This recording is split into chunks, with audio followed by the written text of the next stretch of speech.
entered the building. Hypothetical fans, welcome back to PTBNXT. We are back on schedule, shockingly, for episode 19 as we head into the final march into, I guess, this is such a weird takeover name, Jenny and Tim. We have R evolution, R-evolution, but we are on the precipice, if you will. How y'all doing? I mean, that is one of the many, many gripes I'll have with this batch of episodes tonight. So I'm feeling sassy, Jacob. What about you, Tim? I think after this batch of episodes, we ourselves may be considered hypothetical fans of NXT. That is amazing. That's our show, folks. We're done. Yeah. Spoiler. Yep. Oh my goodness. But yeah, I don't know. I guess we should get right into the names because I don't know. I don't even know what else to say at this point. I don't have any. I need 2 months if I'm going to come up with some, non sequitur intro comment. You don't have any small talk, Jacob? Come on. I don't know. Like, for one, I feel like I know this is like a trope, like everybody says this now, but I feel like we literally recorded the last episode like 3 days ago. And normally it kind of feels like it's been a while. It feels like normally when we do these, it's been a while, but this one felt like, I was like, shit, we're actually doing this again. It seems like we just did one. I guess this was like when we do it on time. Yeah, I'm pushing y'all to schedule something because my schedule is a mess. So, like, we got to get this done. All right. But yeah, I guess we can, we'll go right into the names because we'll have a lot to unpack on this chunk of episodes. So Tim, would you like to tell us our previous names that we had? Yeah, you bet. So Jake, you are currently known as Manny Bradley, and for some reason I have in parentheses 205 live bound. So I guess fantasy booking. Yeah, didn't have high hopes for that right out of the gate. More like nightmare booking. More like falling off the armchair booking. I am known, so using my real name here, I am Timothy McCracken.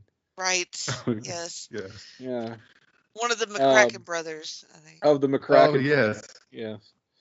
And, the brothers McCracken. The brothers. Should we mention real quick that we were smartened up by our friends across the pond that is apparently has a different meaning in England?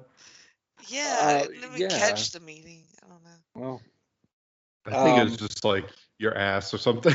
Oh, McCracken, like the crack of? Yeah. So I'm a great import or perhaps export to NXT UK. Uh-huh. Do we think I'm the leader of the McCracken clan? I think you're the little brother. Just like a not even like the lieutenant, just sort of, or the enforcer, just sort of an also ran. Well, if you're in NXT UK, you're the leader by default because I'm assuming the rest of your clan got canceled, like most of PTB. Yeah. Not PTB NXT. NXT UK. That's yet to come. In about 90 minutes.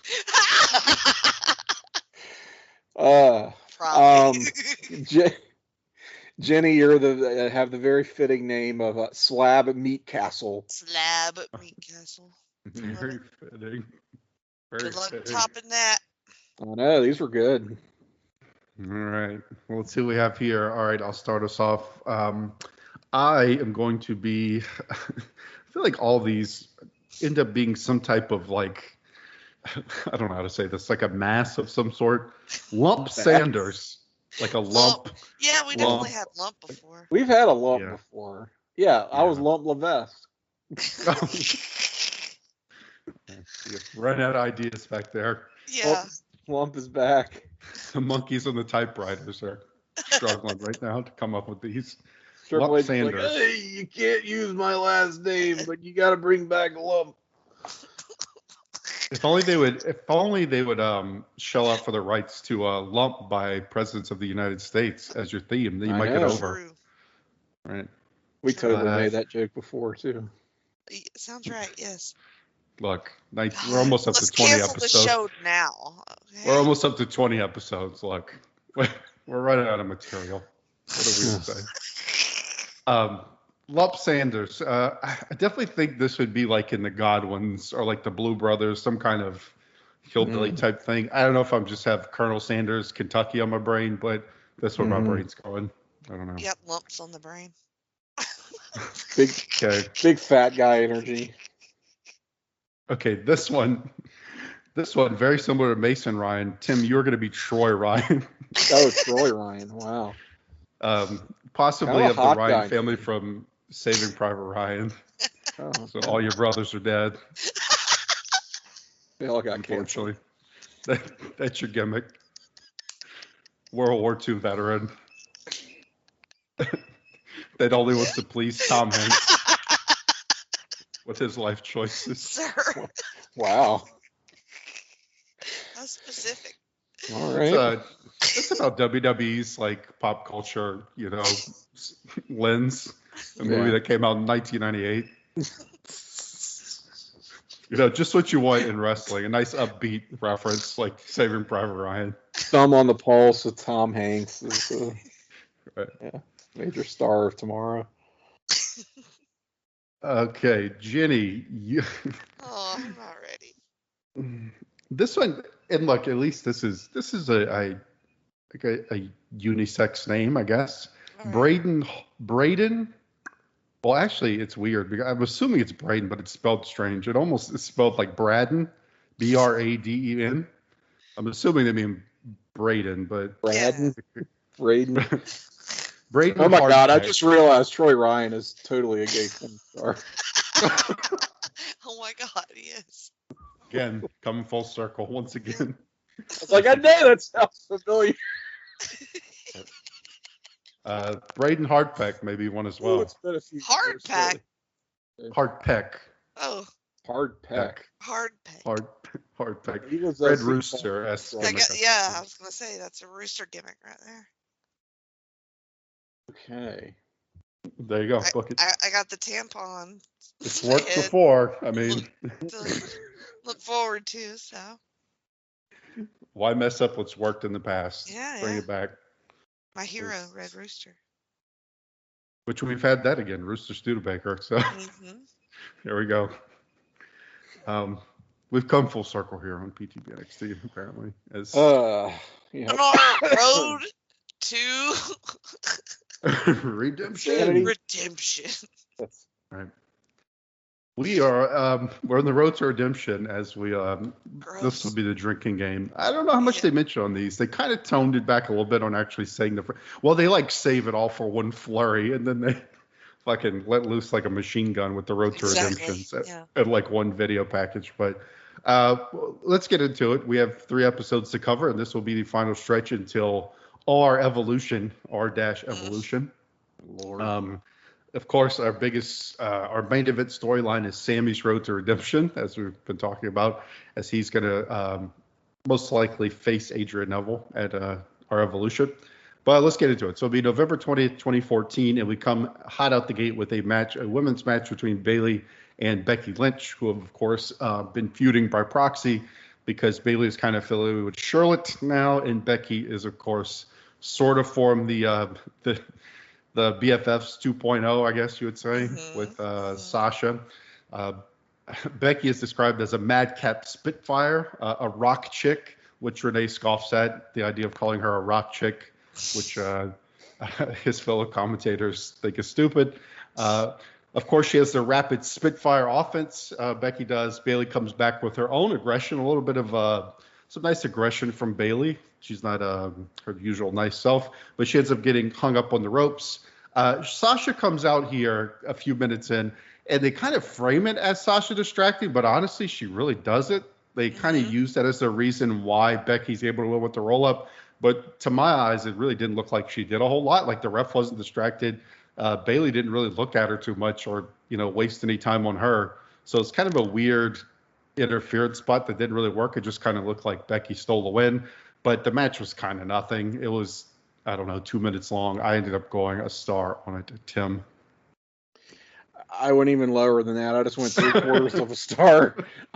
Just didn't think it got out of the gate.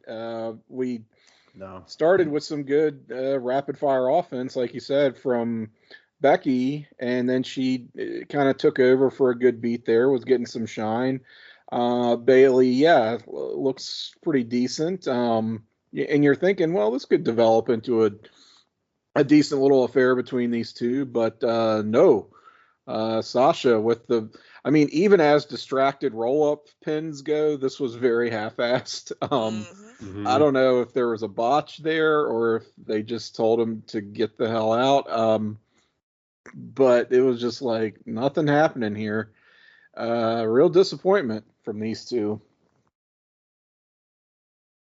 I would agree. What was your star rating? Oh, 3/4 of a star. Yeah, I'm gonna do the 1 star.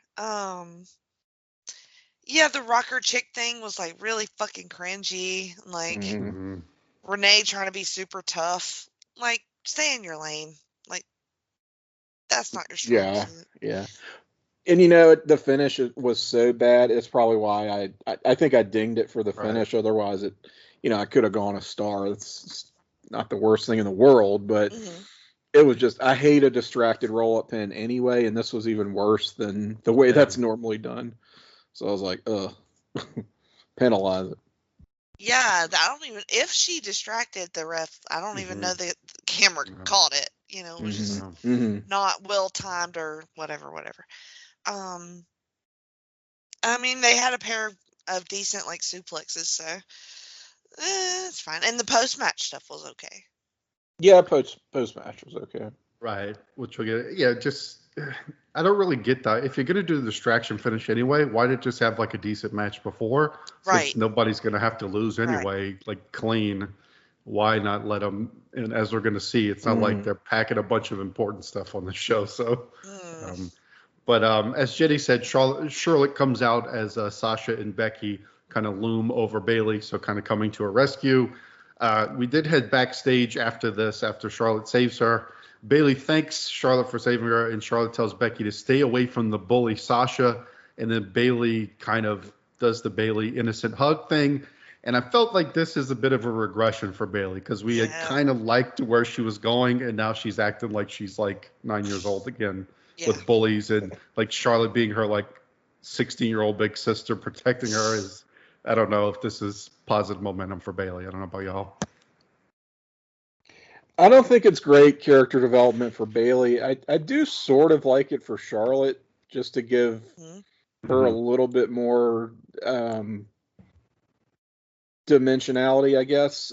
Like, I can buy Charlotte as this very self-involved and accomplished competitor, but she's also sort of the overbearing friend that this less experienced woman looks up to, and you can understand why she would. I mean, look at fucking Charlotte. Hello. And Charlotte doesn't totally hate her. She is concerned for Bayley's well-being here. It's just the way she goes about it is going to be a little bit bitchy, because that's just who she is. So I don't know. I thought it felt true to her character, but yeah, Bayley, to your point, Jake, should maybe be a little bit past all this silliness. Yeah, it's super disappointing. I enjoy it for Charlotte, but not for Bayley at all. And then she can't even have like a half decent match. Like, if you wanna go that route, like, at least have something decent in the ring. Yeah, we know Bayley can go. We know Becky can go. What else was happening on the show that you couldn't let them have a real showcase sort of match? Exactly, yeah. Yeah, and it's like they were moving in a direction where they're doing a good job of moving away from this, her being like a literal child, and more like, she's kind of innocent, but she does act like an adult human, not like a child. And now they're kind of going back to this, which I'm not, like we said it before, they're going back to the BFF stuff a little too close for my liking, which we did not enjoy. And I felt like we were moving away from that, and now I feel like we're trending back to that, which is not good in my opinion. Agreed. Yeah, let's hope this isn't a trend. Maybe it's more of an isolated setback. I hope. All right. We will go way back as we head to the Vaudevillians, who give an interview here. They say that they are genteel men and they deserve their shot at the Lucha Dragons. They bring out the ring, I should add. This is not backstage like most, which is something we're going to see on these. That's a bit of a change for NXT. That we're getting a lot more in-ring promos and segments and things. They usually do a lot of this backstage, but the Vaudevillains actually head out to the ring. They bring out the Lucha Dragons, but behold, it is not the real Lucha Dragons. It is the mini version, we'll say. So these are little people that they have dressed up like the Lucha Dragons. They get a ref. They beat up the little guys, and I thought the ending. This is a small thing, but well, no pun intended. But the ref went straight at his penis at the end, like directly at his penis when he went. But yeah, it's just them, them trying to mock the Lucha Dragons. I guess trying to push them more heel, but just kind of dumb. I don't know. I was like, wait, what? Check the year again, 2014. No, thank you. Like, get a grip. And then the commentary was like so fucking cringeworthy. Like, I feel like there's a flavor for that kind of match. NXT ain't it, yo. And I just thought it was awful. And I love the Vaudevillains. So they don't need this. They're doing a good job. I mean, they're not like heel, but like Lucha Dragons are so over, they don't really need like that much heat. It's like, what are you doing? It was so awkward. Yeah, this is one of those things that it's just so carny that I feel like wrestling and WWE in particular, like, always falls back on with this. Oh, get a little person out there, have them get their ass kicked. That'll be funny. Like, for some reason, like, they just it's still apparently open season on. You can make fun of somebody because of their stature, but it's like, oh, everything else is like all the, be a star. Oh, our public relations is so important. We have to project a positive image and diversity, inclusion, and it's like they do this shit, And it doesn't fit the Vaudevillains gimmick at all. No. It's out of nowhere. It's so random. It's just carny wrestling bullshit. It's like, I get the purpose that it serves of just putting heat on the Vaudevillains. It's a very heat-seeking sort of segment to do, but it's just, it doesn't fit their characters. It doesn't fit this feud. It's just tacked on here because, oh, why not? That's what you do in wrestling, and no one is well served by this whatsoever. So there's a million different ways they could have done something. Yep. So this got nothing from me. Yeah, same. Yeah. Whatever is my rating. You got to go back to the whatever. We're getting there. Yeah. But before that, we get something much better, which is we get a mysterious promo video package by a bearded man with a date 12/11/14. So a possible debut that we may learn more about as we go through this set of shows. But we'll move on into our next match, which is the whatever king himself, Baron Corbin, who is going to be facing Elias Sampson. Renee tells us that no one can get a word from Corbin. Local competitor, because I forgot who it was. Caught it. We'll see, but for some of these matches we're going to talk about, I really had to work on being a proper host and do the research because I was struggling. Like, I had to rewind because I was missing. Like, they'll say it one time, and that's Elias Sampson. Like, did you say it? Because the match is over in 12 seconds. It's now they're trying to work this gimmick where the crowd is counting, like up to 20 or something, to see how long it's going to take him to beat the jobbers. But of course, he comes in, does the end of days. I gave this a whatever. My only other note was that Elias, from what he would become, looked very lean. So from here to when he becomes, much more notable, he is much more inflated, I'll say. But yeah, otherwise, this was a Baron Corbin whatever non-competitive enhancement match. Jenny? Yes, quite another whatever match. I was somewhat generous than you guys. I just treated it as my standard squash rating of a half star. I'm done writing squashes. Yep, I get it. I totally get it. This apparently, you guys, was a rematch because as soon as I started typing Elias, it autofilled on my spreadsheet. So I'm trying to understand where we've seen this before. Oh, just a couple weeks back on the 10/16 NXT TV. And yeah, same outcome, same rating. That probably got a whatever from you guys as well. Right. That was so nerdy, Tim. You're like, No, I had to point it out because I'm like, why does it autofill? Like, there's no way we've seen. I was just like incredulous over the fact that we've seen this match before and have no recollection whatsoever. They couldn't even give him a different local competitor to face. Yeah, Just right. the same guy. I like that Jenny's rating was pretty much an audible sigh. Just like, our ratings Whatever. have broken the like. We're no longer quantitatively rating things. We're now whatever, audible sigh, dud, who cares? Fart, Right. you know, as you Fart. Right. But we'll have another similar match coming. Now, I do like this whole thing that they start to build here with Bull and Corbin kind of having a squash competition. I did sort of enjoy this. I But actually did too. I thought that was Yeah. actually a little bit well done when they overlap his exit music with Bull Dempsey's intro. Right. That's like a little subtle thing that I did enjoy about this episode. Yeah. I thought that was cool. I like the like them kind of having a competition over who can destroy these jabrones quicker. I like it. I like that. Yes. But I'm not giving mhm. Corbin any credit in that. Like Bull Dempsey, I will give you 1 star, but I'm not giving Corbin stars. But Bull will be facing Steve Cutler here. Now, the funny part about this, because they do the thing where Bull passes Corbin and they're going back, like, where did Steve Cutler come from? Because he didn't have an entrance, presumably. So I don't know if he was like under the ring. He got beamed in. He was under the ring for the fucking Corbin match. Beeman Cutler. So Bull, of course, ends up winning, but not as fast as Corbin because he actually does a few moves in between. But he ends up. I do like that. He literally squashes him because he finishes him with like this top rope splash thing.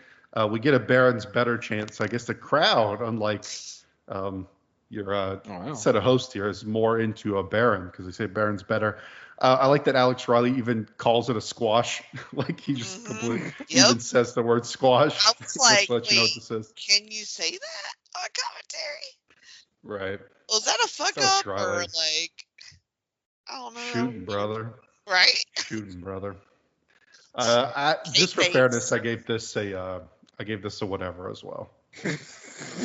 No, I did not do that. Well, for fairness' sake, I gave this a half star as well. I will say that I'm tempted to bump it up just for. So I'm going to go with the theory actually that Elias Sampson shapeshifted into Steve Cutler and never actually left the ring. I love it. That's amazing. Yes. Yeah, no teleportation, just shapeshifting. I like it. Just one jobber, like the one jobber. Wow. Wow. That's a comic book right there. Yeah. There you go. Vince is like, man, if I only had this in the 80s, could have saved so much money. Jobber bot. Yes. All right. We'll see if our next match will be similarly non-competitive. It's going to be Tyson Kidd versus CJ Parker. So I don't like CJ's odds on paper. Finally, for once, though, they actually the commentary gives CJ a little bit of credit about his environmental points. Like Rich Brenner's like, actually, he's not wrong there. And then, of course, they acknowledge being an environmental activist isn't the worst thing in the world. Yes. Right. But then they immediately shit on him again. Like Renee says, he uses natural deodorant, which is disgusting. Right. They're all over the place. They are just awful. Like it's epically awful. The commentary has been tragically atrocious. Yeah, I mean, he has a point, but he's just so condescending. What a douche. And then he wears natural deodorant. God. Well, and then going back to like the Vaudevillians shit show earlier, at first Renee was like all into it because like, oh well, you come to the ring, you got to expect you're gonna have a match, and then it was like she remembered she was supposed to be a face commentator and was like, oh well, just fucking went too far, and is right in line with the other yahoos out there, and it's just Yeah, she did forget because she what are really we likes trying the to do? Vaudevillains. So Yeah, she's like yeah, into them, but yeah. then it's like, oh, now it's Oh, offensive. never mind. They can't keep their kayfabe. They can't keep their faces shit on. together. No. Yeah, get the shit together. CJ does not have his shit together as he gets a few kicks, but Tyson cuts him off pretty quickly. I thought Tyson had I like that dragon screw that he did on the ropes. Like, Yeah. that was all right. But I'm a then sucker he for a just good kind dragon screw, yeah. Yes. But of course he ends it with the sharpshooter. He puts CJ in the sharpshooter and kind of ends it there. I thought this was all right. I thought Tyson's aggression was all right. I mean, only with a star and a half on it, so it's not, I'm not saying it's the greatest thing ever, but it got above a whatever for me. I thought it was an okay little 2-minute destruction of CJ Parker. So 1.5 for me. Wow. So is this Tyson Kidd's road to the bottom that we've been witnessing this whole time? Now that he's having matches with CJ Parker, or is CJ Parker getting a glow up, getting a push? Doesn't look like it's coming off the heels of this match. No, it does not. I like the Total Divas chant by the crowd. I like all the insulting chants that the crowd has. Yeah, they do have some good ones. The submissions, whatever. It's all just gross. I said whatever or 1 star, I guess. Whatever or 1 star. Or wow. 1 star. Yeah, this one I will say solidly broke 1 star for me, but I couldn't go as high as Jake. I just gave it a 1.25 stars. So I'm making it rain. Making it snow. You really are, dude. I did pop for that spinning fisherman buster. I thought that looked pretty cool. And Tyson does have a decent sharpshooter, like on my sharpshooter scale. Like he's pretty good at it. But it is still Tyson Kidd, and it is still a CJ Parker match. So you can't go but so high here. Total Divas. I would agree. I think he is on the way down. I feel like he's transitioning into gatekeeper sort of mode where he's going to beat the CJ Parkers of the world. But if it's anybody of note, he's kind of doing the job to the stars duty, I think, at this point. You make it sound like he's going to explain Star Wars to women.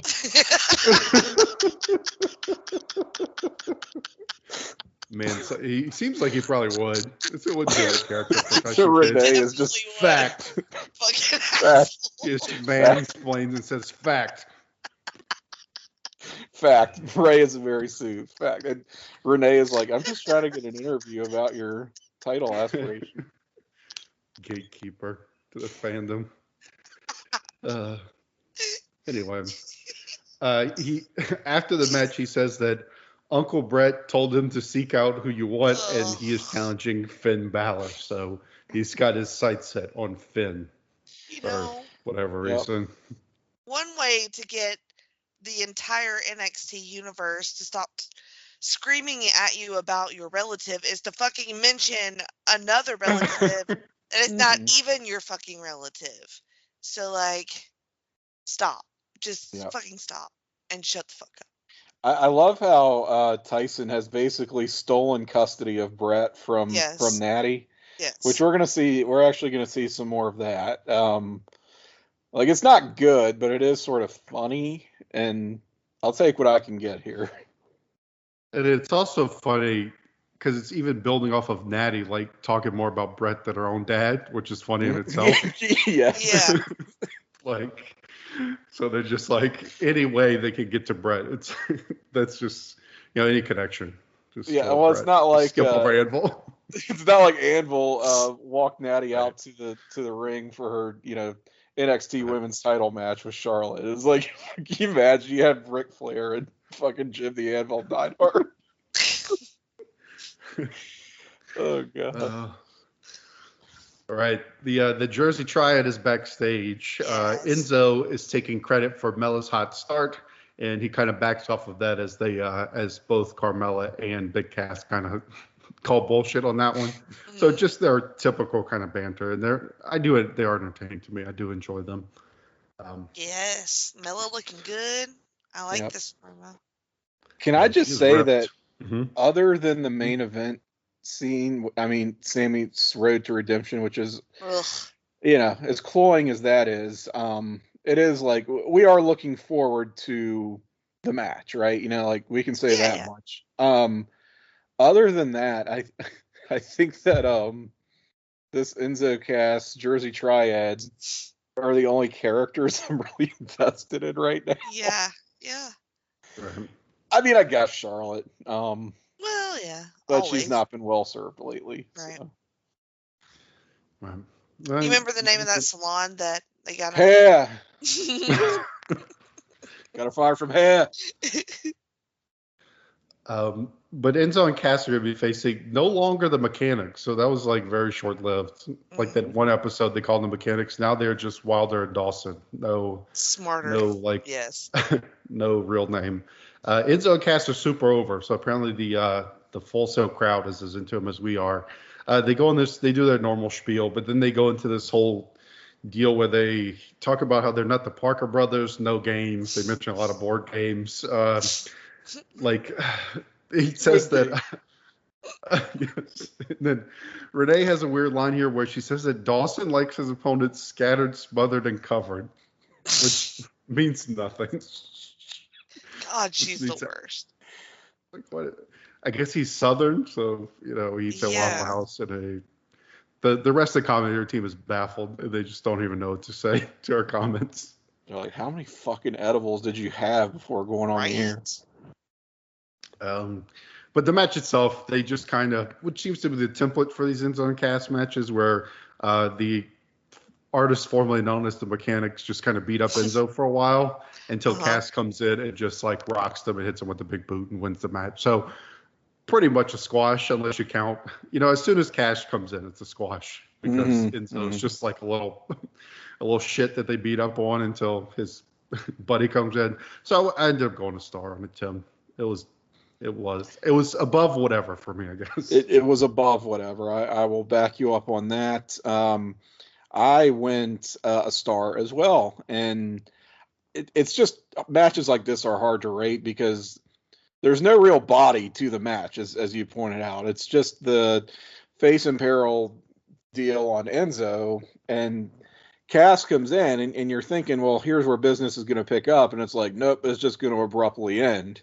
And you're like, well, let's get the fuck out of here. I hate it when that happens. Yeah, and plus, with Dash and Dawson, like knowing that there are better things ahead for them, it's a little tough to see them go down in defeat like this. But in the interest of trying to be an unbiased star rater, 1 star.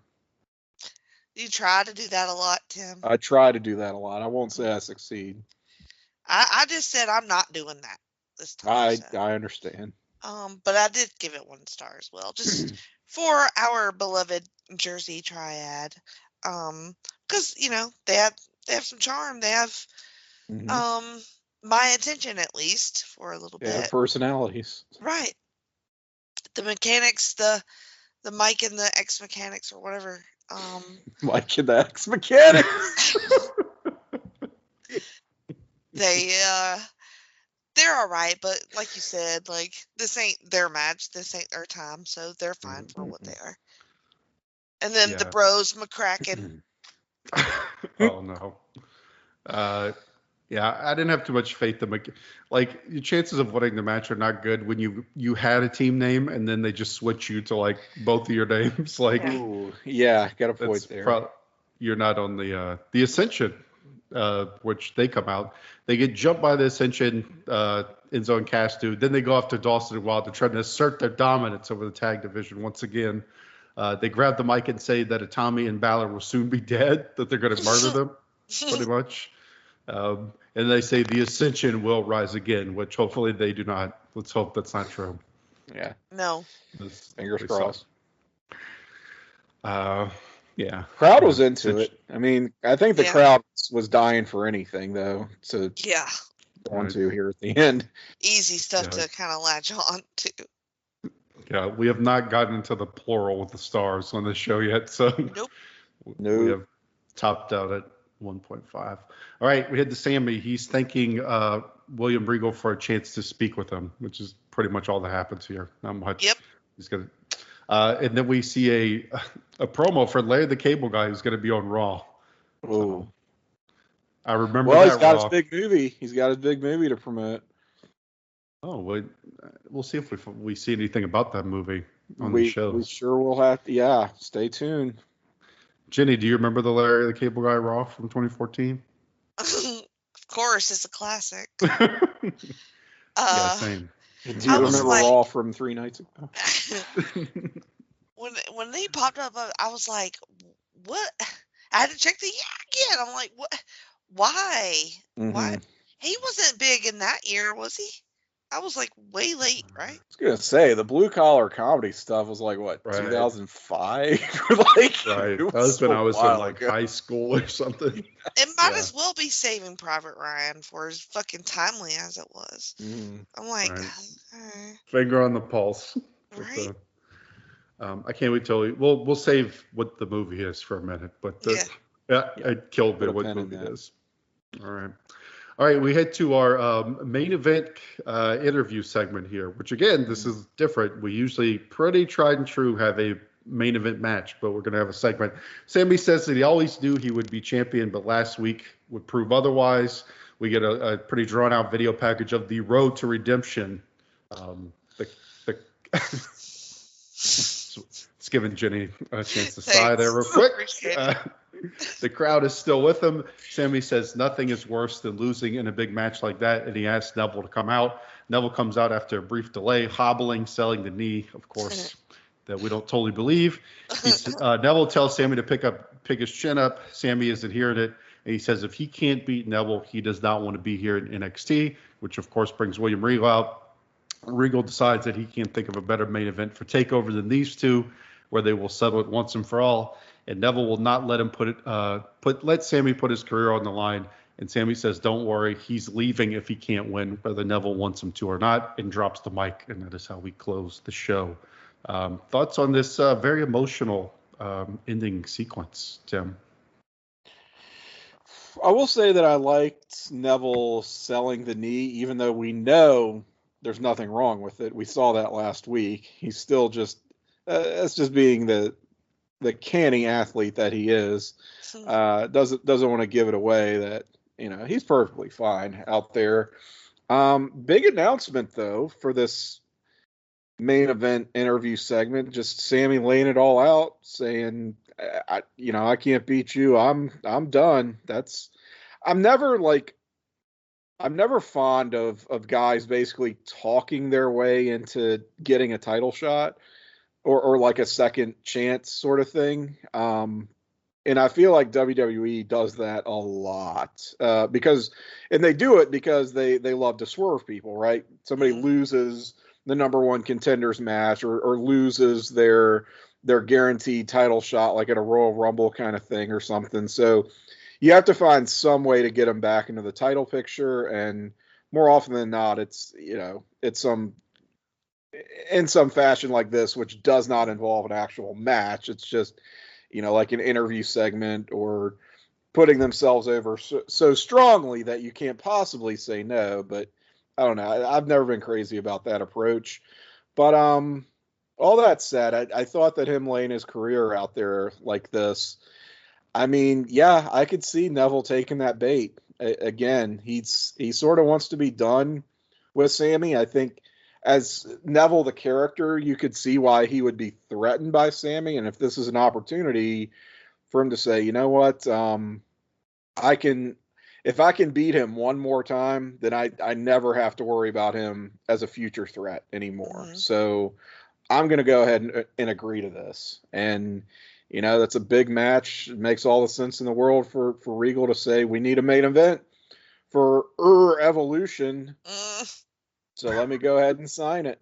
We're 2 weeks out. I don't know. In kayfabe sense, it does have some logic to it, but at the end of the day, it's an interview that's main eventing your TV shows. Not the best look, but it's effective for what it is. And in line with the whole rest of the fucking shit show that we already watched. So it's sort of fitting that it ends this way. Yeah. I love Neville. Mm-hmm. We all love Neville. I don't think he's truly threatened by Sami at all, really. Like, well, just he takes him very seriously. He takes him seriously, but like, he has all the confidence. He knows his knee is not fucked up, and he can probably take Sami. It won't be easy, but like, it's a challenge that he's up for. And then, like you said, I'm gonna take this chance to perhaps save my friendship with the guy and beat his ass soundly, and then get him the fuck out of here. Mm-hmm. Just like kind of fair and square, and not like, kind of. It's pretty badass of Neville, like, yeah, and just a touch heelish. Yes, it is, but not like crazy weird. This was probably the highlight of the show, honestly. Like, sorry it's not a match, but the matches that they did put on for me did not work. So let's take a break from that. Yeah, I thought it was effective in that they don't do this a whole lot, or at least they haven't yet. And I think the feud kind of has enough juice to it. And like both guys are over enough. I think Neville's played like the tweener role really, really well, where he hasn't really gone full, full heel. And he's done a really good job of kind of toeing the line, which I like. And I kind of like the twist of like Sami. Like normally it's the heel that can like throw a fit that they got screwed. And so because Sami's like a good face, he can't, like, he knows he got screwed, but he doesn't want to complain. So he's in this weird position where he feels the need to like put something, like put his career up for grabs because like he needs to sacrifice something. So I didn't mind that. Like, I think the main thing, it works because both guys are over and the crowd actually cares about their feud. Like, even if maybe it's not the most, it's a pretty common trope, it works because they're over. But yeah, easily the highlight of the show. Low bar, but at least gives us our main event, which, I mean, we're not shocked. I mean, we could see this coming a mile away, but at least we know now. But that wraps up the episode. Overall thoughts. As we said, we did not even hit the 2-star range on this. So the matches, if we're going off the matches, this show was the shits. But at least it set up our main event at Takeover. I thought that segment was okay, but yeah, really not a whole lot. Not good commentary. Not a whole lot redeeming besides set the main event, which was worthy of a 3 for me, which I may end up being the high person on this one. I don't know. Jenny, what'd you think? Let's see. There's 3 whatever matches. Crunch and the numbers. Rest are Do 1 it. star. Do it. It's a 1. I'm not pulling the trigger on 0 yet, but it's a 1. Wow. It's real Let's close. see. But yeah. Wow. Look, I hate when they do this. Didn't we even say? Oh, yes. Like last episode, we got a shitty, like the first show we covered was pretty bad, and then they picked it up in the next 2, like steadily started that climb, and we're like, this is so typical of NXT TV in 2014. It's just so inconsistent. It's up and it's down. It's all over the place. Like, we thought we were maybe getting into a hot streak, and then we sort of joked, oh, watch the next episode be dog shit. And we got this episode, which was probably the worst we've ever seen. And so I hate that they do this over and over. Like, you would think they would figure out some kind of consistency by now, or at least try for it. And no, once again, we get, throw 5 bullshit matches out here for a 50-minute show, end with an interview, nothing cracks like 1 star, and there are several duds along the way. Like, this is this is bad. It just, again, it's something that it's television that exists because it has to exist, not because there's a reason for it, not because someone put actual effort into this. At least I sure hope they didn't. And it's just very demoralizing to try and watch. And it doesn't even really move that fast. You would think with that many matches, like most of them being squashes, pretty much all of them being squashes on a, less than hour-long installment of a weekly show, that this would just get out of here pretty quick, if nothing else. And it's still kind of dragged for me. So I'm like, if this isn't a 0, I don't know what is. If not for maybe that main event interview, which had the some Jersey actual Triad. in the Jersey Triad, like there are some actual stakes that we see here. But I can't go higher than 1. So I'm with Jenny here. Maybe if we weren't doing a big build to a takeover and it gotten a show like this, I'd go 0. But I'm seriously questioning if we will ever see anything worse. Yeah. I just thought about the Vaudevillians thing, and I think I'm bumping it down to a 2. I just remembered that Vaudevillians thing. That's worth. Yeah. It made me angry, so I'm gonna bump it down to a 2, which is twice is the sum of y'all's rating. So anyway, all right, we'll see if we can pick it back up. Let's see if we can get past the first episode being a stinker. All right, we'll go to the Do the writers just like get bored or like? I don't think they have writers. I don't think they do. For this show. Who's William Regal's not? You know what I'm saying? Like, right. This is Triple H shit. Like who's? Yeah, I don't know. It's hard to say here because I don't know if Triple H was like doing this into it by this point. Like, I don't know who's doing like the booking, the like nitty gritty of the storylines and stuff at this point. Maybe it's like the Full Sail students. It's like someone who's a student project. I'm telling you, student-led bullshit. So like 19-year-old is like, hey, it wouldn't be funny if we have some little people get beat up by these silent film actors. It's like a 3-week class, and then you get a whole nother group, and then you get a whole nother bunch of shit. Well, that is something that, and I've said this before, I think that the taping cycles do have a lot to do with this inconsistency that we get, where it's just, we'll start off rather slow and then build to sort of a peak, and I think that's just because they filmed 3 or 4 episodes in a row. We got what basically the live crowd was getting, and then after that peak, we're right back to a valley because that's just the beginning of a new cycle. I don't pay enough attention to the crowds to really notice whether it's like, the same people each episode or what, but that's gotta have something to do with it, honestly. And as far as like the booking, I think probably they look at it from the standpoint of, we need to have these matches for Takeover.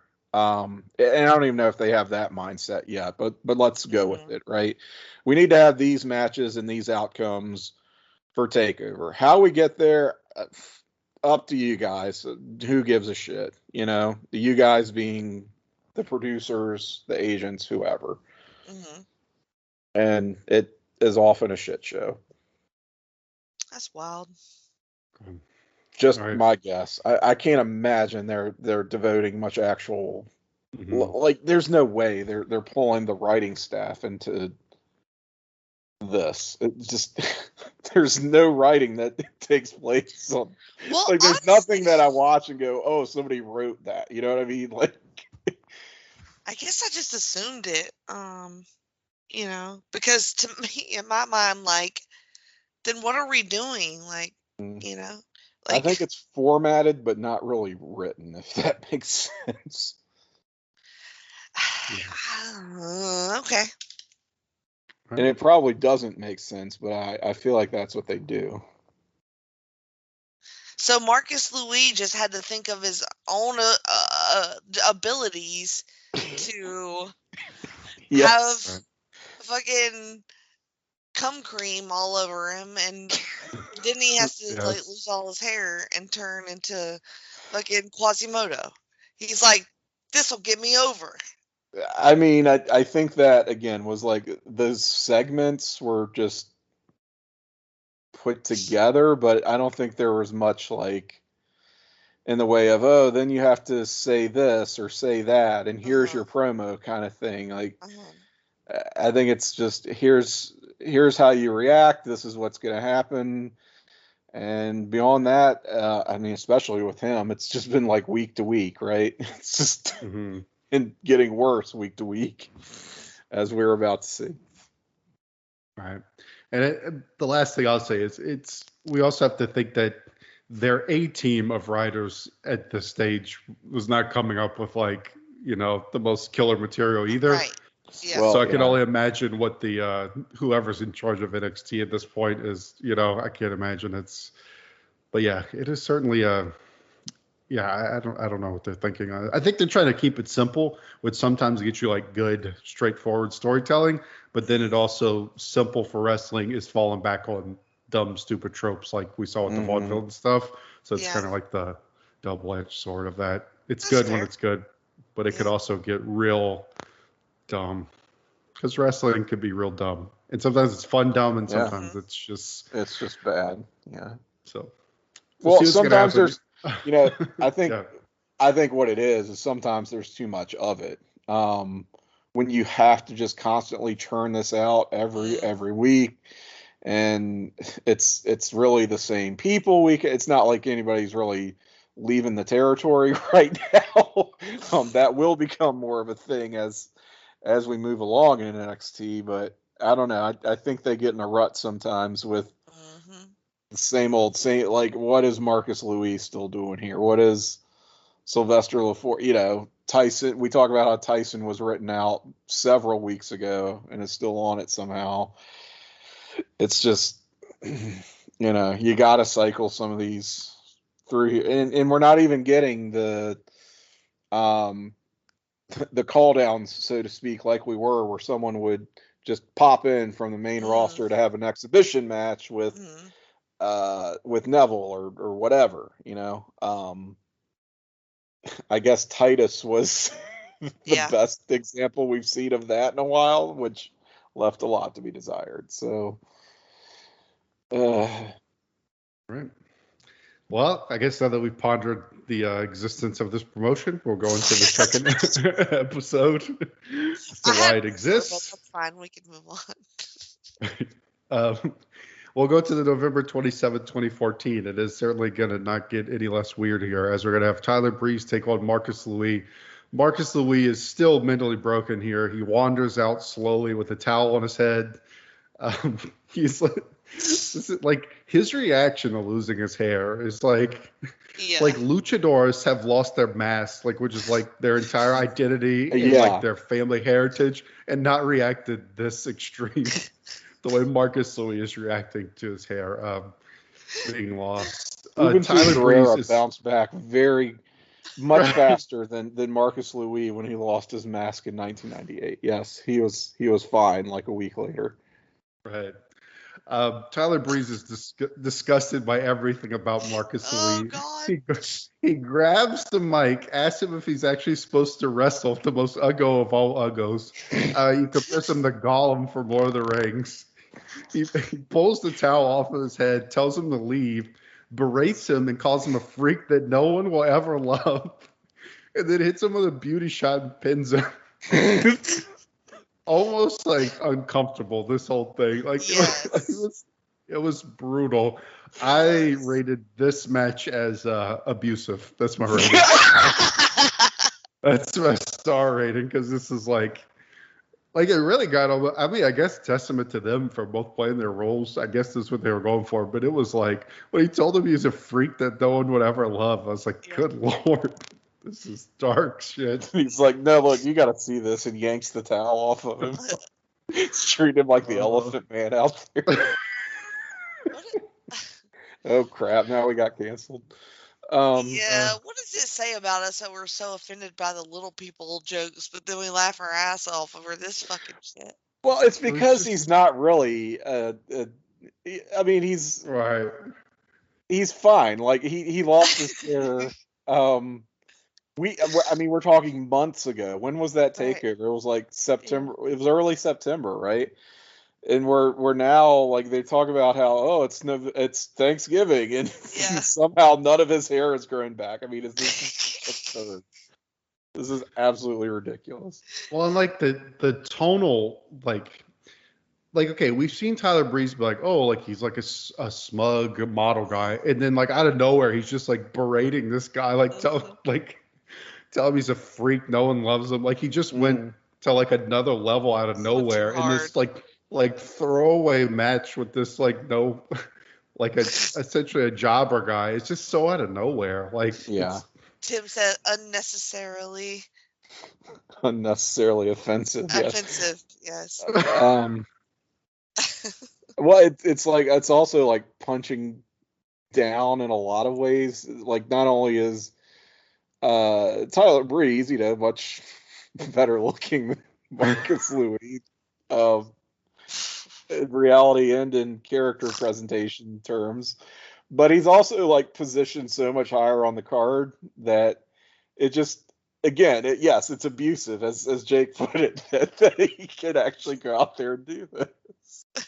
And I'm sorry, this sort of illustrates my earlier point. No one could have possibly written this. This had to be look. This is a segment. This is what you have to accomplish. Go out there, bury the guy, say what you want to say, get yourself over, get the win. Like, there's no way someone wrote these words on a page and said, "Here's your promo," because that is just not how they script promos in this company. I found it very entertaining. 5 stars.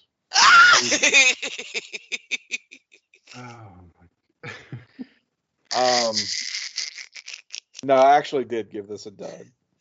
I love you. I gave it a dud, but I really actually sort of enjoyed it. Did he have a rating for the spreadsheet for this one? Do you have a rating? Yes.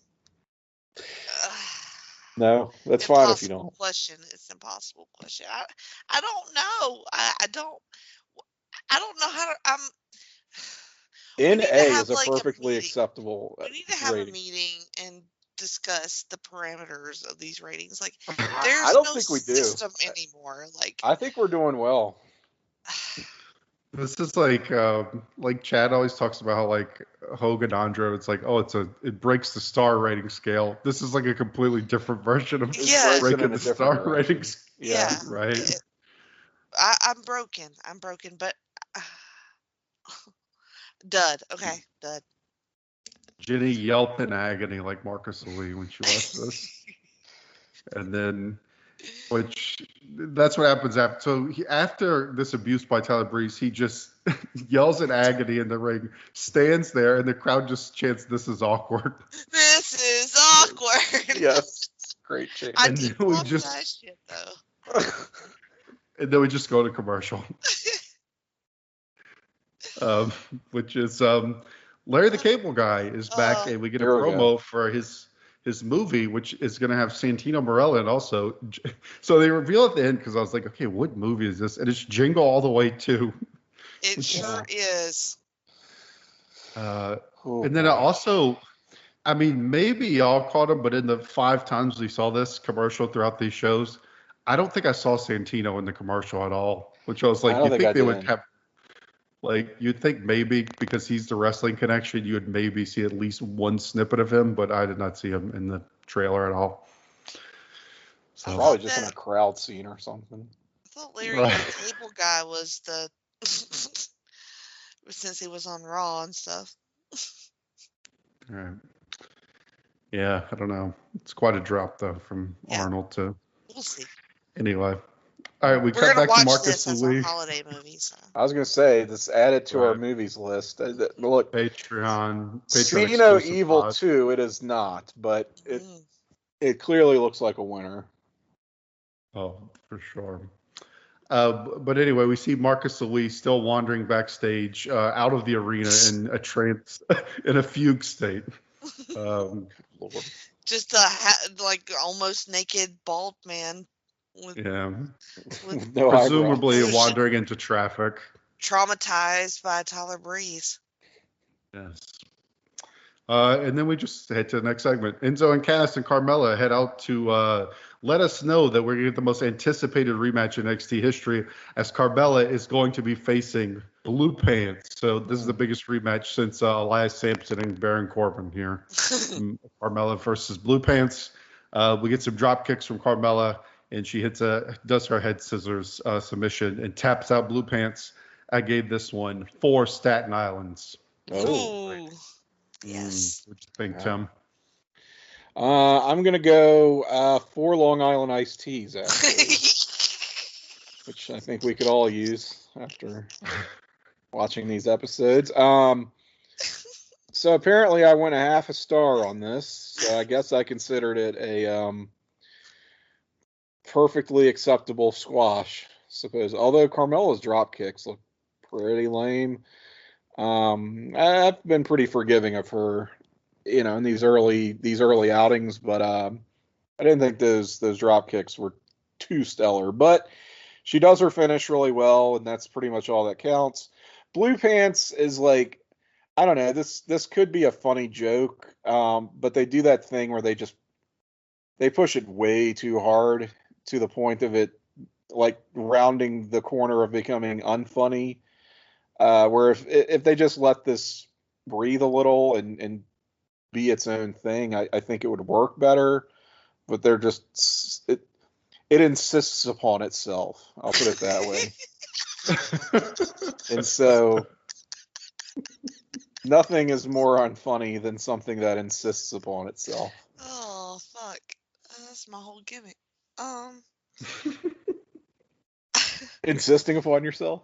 Yeah. Blue Pants insisted that she did not want to tap to that submission. That is true. Because she sort of, I feel like she milked it for a minute. Like she Mhm. knew this Blue Pants thing wasn't going to work out for her probably. And but so she tries to like, I think Save her heat. Yeah. I think she was like trying to like fuck with Mel a little bit. And but yeah, I like Mila, and so I gave it 1 star. It's fine. I liked how Cass and Enzo introduced Mila and her opponent.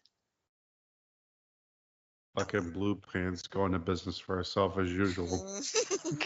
Piece of shit. Everybody thinks they're a star. Because she was so excited to be there. You could tell like she was pretty much eating it up because the crowd was into her. Mm-hmm. Okay, we head backstage where Finn Balor is giving an interview, which I don't know where the hell he was before this, but he was beat the fuck up. Like he was full of marks. Shit, and, yeah. He was like, taping up his whole body. He was like tearing off. Yeah, looks like he just fought a tiger. He had like scratches and like red marks all over him. I don't know what he was doing, but he is not afraid of Tyson. So he looks like me after a significant weight loss or gain. Yeah, he was. I don't know who he fought, but he was beat to shit. But he's ready to fight Tyson Kidd. Knows the gist of his promo.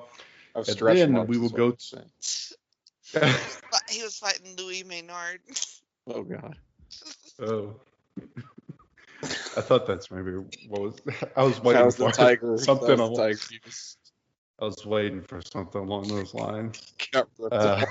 Can't disappoint you. Thank you. Okay, we head to our tag match, which we're going to see our champions, the Lucha Dragons, face kind of a consistent, if not successful team. Jason Jordan, Jenny's arch rival, and Ty Dillinger. We get a quick pace to start as the Dragons work the arm. Renee says that Jason Jordan, I couldn't tell who she was talking about. I thought she said Jason Jordan should be on the cover of Tiger Beat as he begins to take control. So added to the weird Renee comments. Yep. We get a little healing off by Jason Jordan and Ty Dillinger, kind of mocking the Lucha chant from the Dragons, but they miscommunicate, which allows Kalisto to tag in, who goes ham as usual with his acrobatic offense. It does the Selena del Sol, and that will end it. Star and a half for me. Good little enhancement match for the Dragons. Jason Jordan, Ty Dillinger got a little bit in just to not let us forget who they are, but not. Kalisto was the highlight of this, as he usually is in these matches. But yep, star and a half for me, Jenny.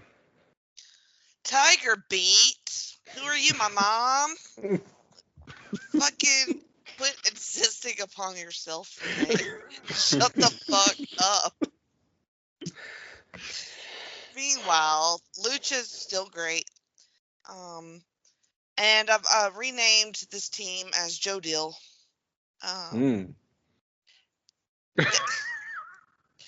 JoDill. JoDill.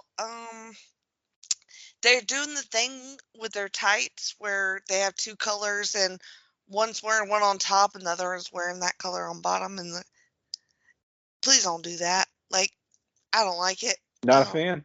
Not a fan of that. But I mean, their bodies are sick. I will say that. So, they were pretty sloppy overall, and the Dragon just handled them like they should. So, I gave it a star and a half as well. I was a little bit higher. I went a star and 3/4. So, all right. Yeah, where things are looking up now.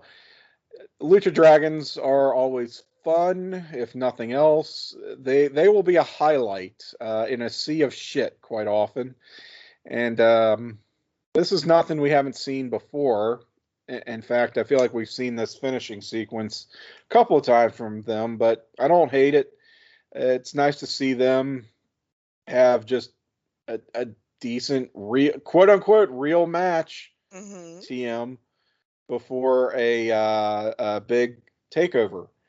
So, yeah, I mean, it's nothing out of this world, but just a welcome break from the format of just the nonsense we've been pummeled with on these two shows.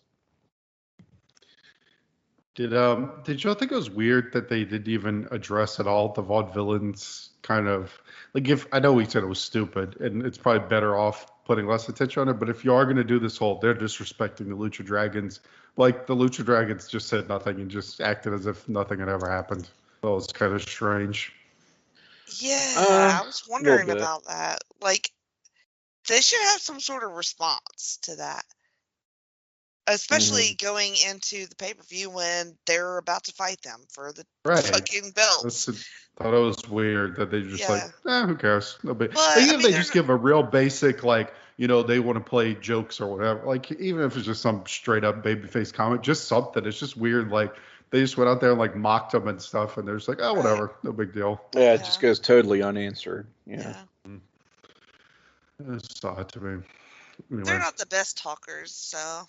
But and that, like, I'm not expecting like the greatest promo ever, but just them to just give a pretty straight up like, we'll be laughing at the pit. I don't know, whatever shit they could say. Like, they don't have to. What about you wait that? I don't know. Look, I'm not an NXT writer. They're not even studying these little. Yeah, I mean, it may be like. Right. That they're just trying to take the high road. Above it, yeah. I guess, I don't know. But do we need the gotta show me that too.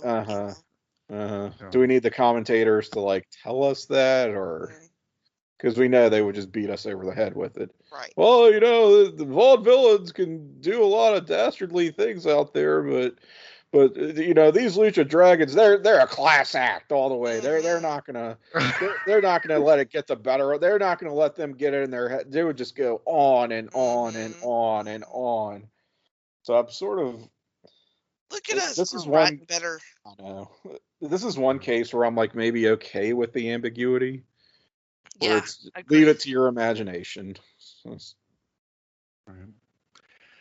All right, we get another Kevin Owens promo video where now it's kind of revealed to us who it is. In the first one, we didn't really get to see, but he's presented as like a serious fighter and that he is going to change everything. I dug this. I thought it was awesome. It made me want to see him come in and like just start beating the shit out of people. I don't know about y'all. Yeah, Kevin Steen is all elite. this new character that's going to be debuting soon sure looks like a prize fighter. I can't wait to see him.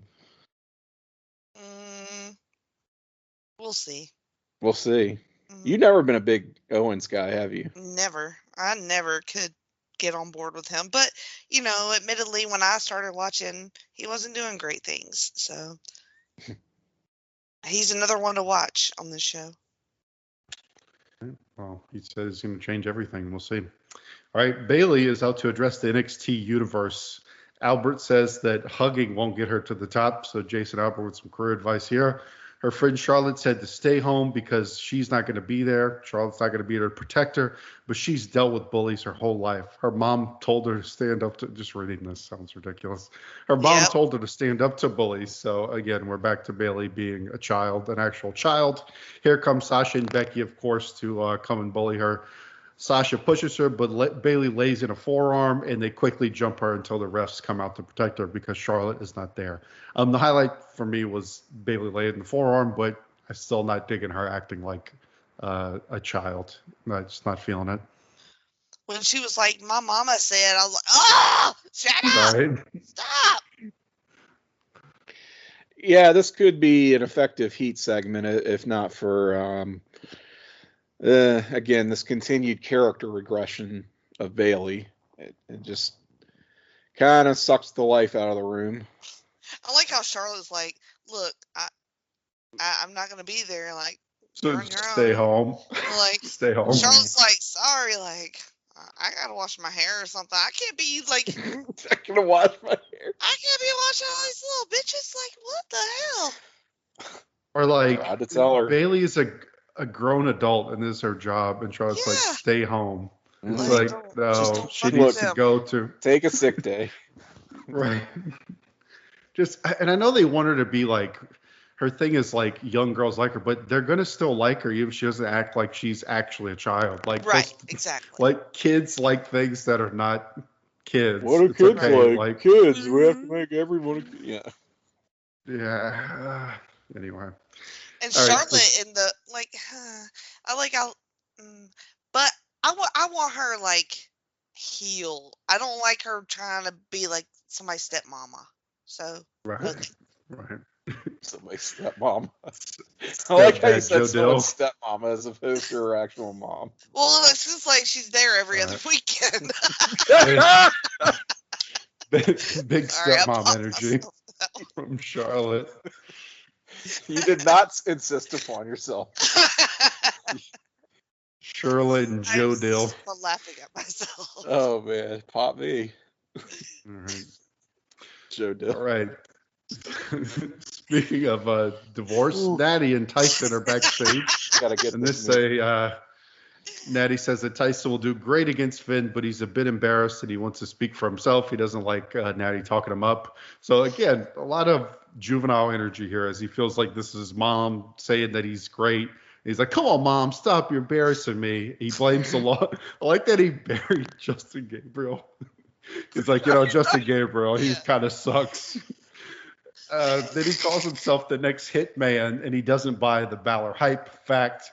And then we get a very awkward into this where Natty tries to hug him, but he awkwardly rejects her hug, and then she looks at the camera and gives like a very weird face. And then we head out. Real weird segment here.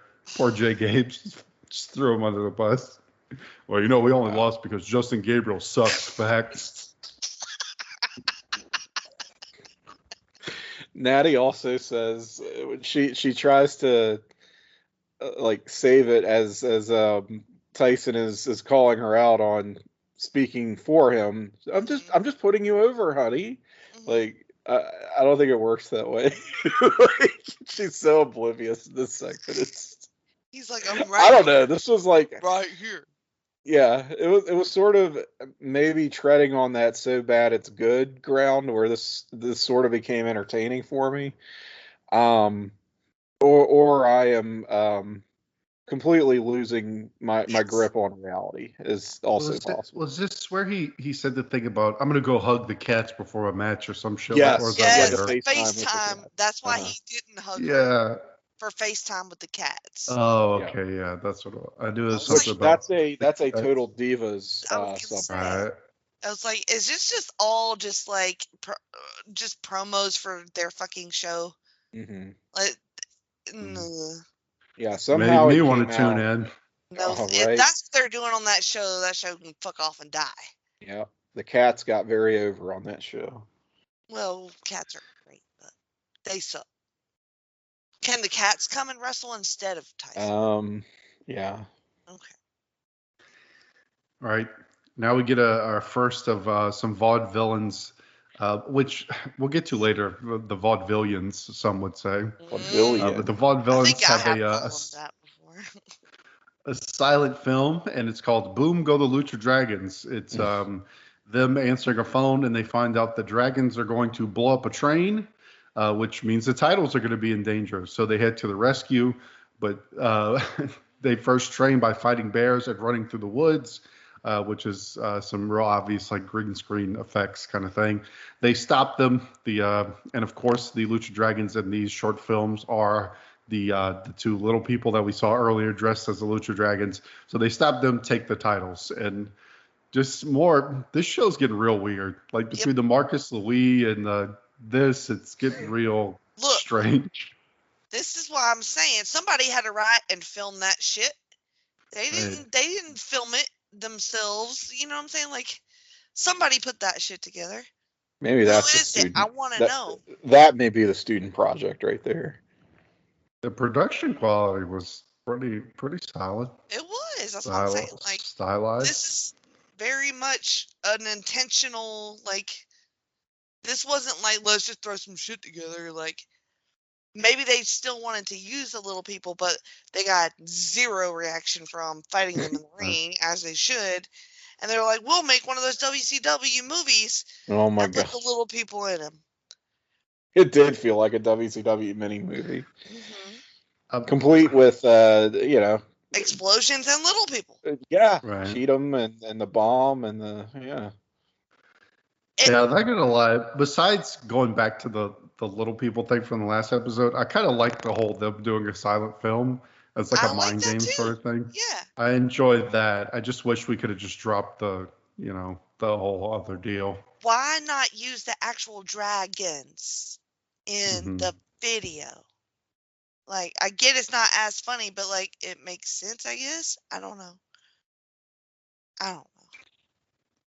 Yeah, like I like them doing this as a like weirding them out, like mind game. Like, look, we're weirdos who make silent films to get in your head or something. I don't know. It's just weird, and I kind of like it there. But they had to remind us of the dumb shit from the last episode, which was a bummer. I felt it went on a little long. It was kind of long. It sort of dragged. I mean, it was well produced, but I don't know that it needs to be as long as it was. Right. I agree on that one.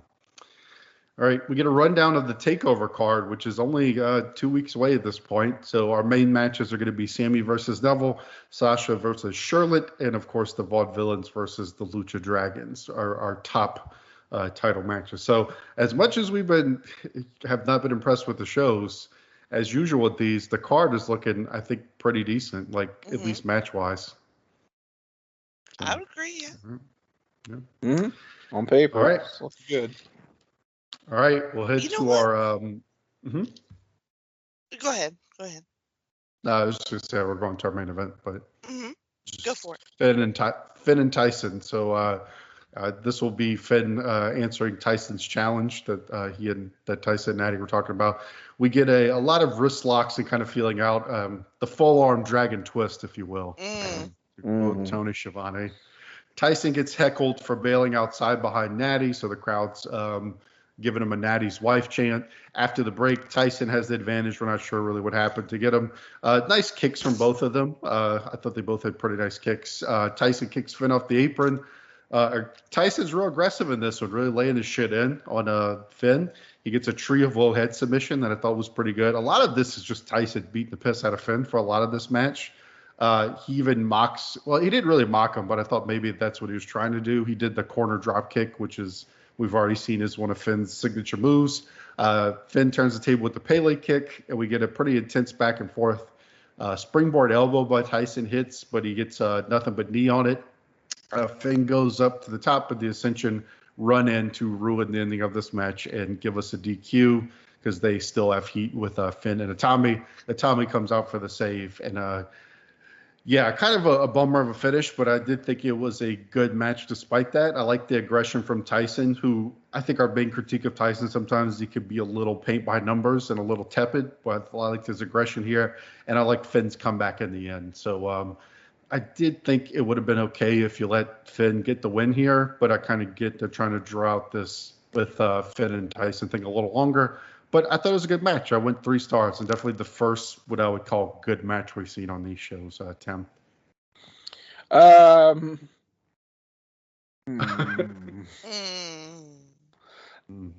I too generous? I was really desperate to like this match. I don't know that I really liked it as much as I wanted to. I enjoyed the way that it built. It started out very slow with some mat work that I thought was pretty well executed, and then just steadily settled into a nice little groove, and it was well paced. They had that little break in there, which I don't know why they put these commercials on the show that they fully control on their network, but in any case, they do the stupid commercial break, but in a way that like made sense for a TV match, I thought. So sort of high drama, and coming back from that, you had Tyson in control, actually looking pretty good, and Finn making his comeback until fuck that finish. Mm-hmm. Fuck it. Just give us a real fucking finish to a decent match on one of these damn episodes already. Like, it wouldn't be so egregious if it, again, had not been up and down the card, up and down these 2 shows, fuck finishes to shitty matches nonstop, basically. Just give us something. So the fact that they refused to do that, I couldn't go any higher than 2.5. Yeah, I wasn't as impressed with watching Finn Balor get fucking his ass beat by Tyson Kidd. Like, I have no interest in that. Fucking might as well be Starrcade 84 in here with all these finishes. Wow. That was a real wrestling joke, y'all. I know. What do we think about? Thanks. What did you say? He said I'm gonna edit that out. No wrestling talk on here. I'm gonna edit the wrestling jokes out. That'll teach me. All right. What about Tyson using Natty as a shield before the Dallas commercial break? The Dallas commercial break. It was like da da da. I was fine with it. I was like, just stop bringing her to the fucking ring. Stop. I get it. Just, I can't. 2.5. Man. I hate the ending. It sucked. Yeah, it did suck. Ascension. It had to be the Ascension too. Please.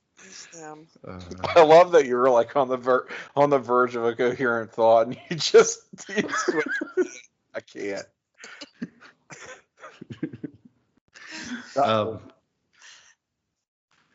I just want to see better stuff from Finn later. Sorry, I know, but yeah. Yeah, I agree. I think I don't know. I guess I'm the positive one here. I thought it was okay, but yeah, the finish did suck quite a bit. The refs have to come out to break up the scrum here, as I think Finn and Itami get a little bit of an advantage at the end and kind of fight them off. But the refs clear the ring, and that's how we close the show. All right, so do we feel better about this one than the last one? I'll throw that out here. Not really. Not particularly. A little, maybe marginally. I mean, there's still whatever. No, that was for the Jingle All the Way 2 commercial. I put whatever. You rated this commercial? I rated it. Yeah, sorry. I mean, the weirdness of the Marcus Louis stuff. Blue Pants was all right. JoDill, not great. but still has some lucha in there. I think JoDill was at Starrcade 84 too on the undercard.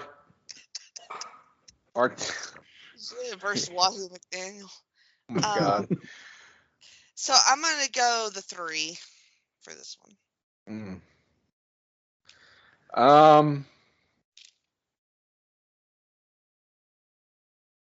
I'm kind of stumped because, like, our NXT champion was not even on the show.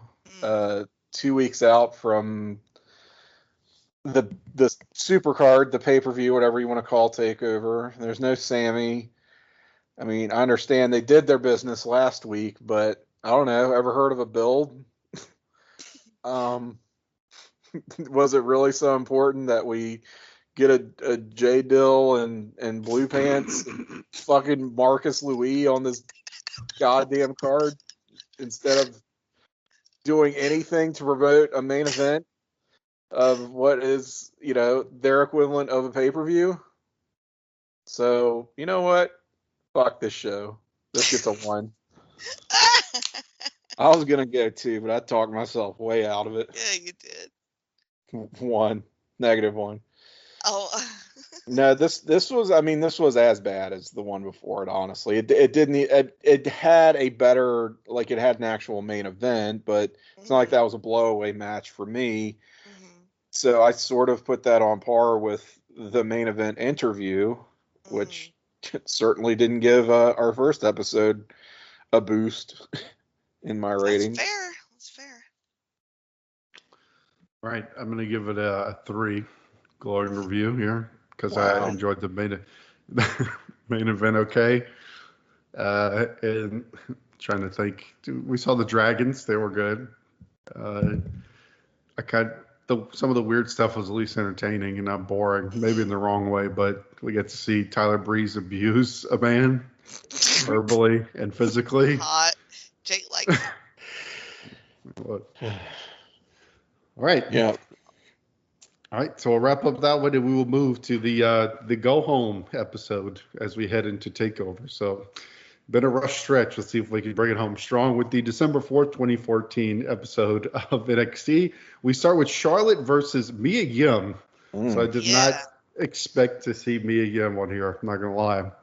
I did not think she was around for several more years in NXT that I remembered. So that was very surprising, but as you would expect, Charlotte's got the earrings on. They make a big deal about it on commentary that she's got these earrings on. But she has her 6 snap offense as usual, kind of, neck breakers and such. Aside from a few kicks from Mia Yim, it's all Charlotte. She ends up with a natural selection in about 2 minutes. So in honor of her earrings, I gave this match 2 diamond earrings as my rating. Oh, wow. There you go. Jenny, I gave go this ahead. match 2 pearl necklaces. Because Charlotte and I don't like Mia Yim, so it was really fun to watch her beat up on her natural selection on that ass. 2 stars. Jenny shitless, Mia Yim, Jason Jordan.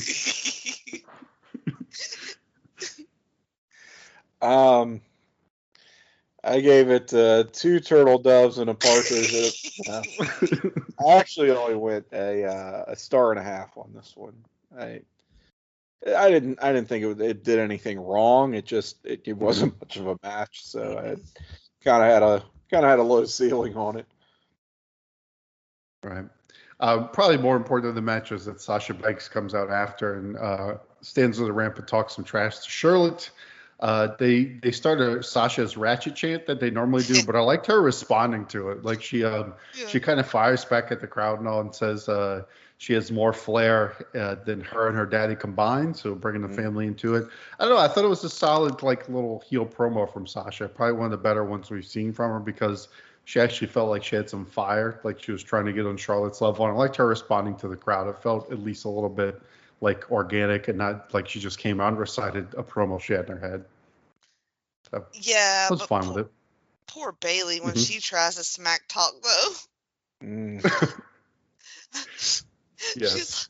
she just like fumbles out something and she sounds like a little child, and Sasha just basically just face palms her, like, get the fuck out of here. Right. Not a wise decision for Bayley to hobble out here and tell Sasha to shut up. So Sasha just kicks the crutch out. Sasha, you're me. Kicks the crutch out. And then big sis comes, stepmom Charlotte comes save her after the bully kicked her crutch out. Like an episode of Doug or something.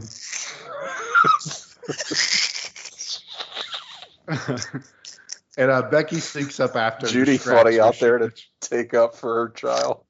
Right.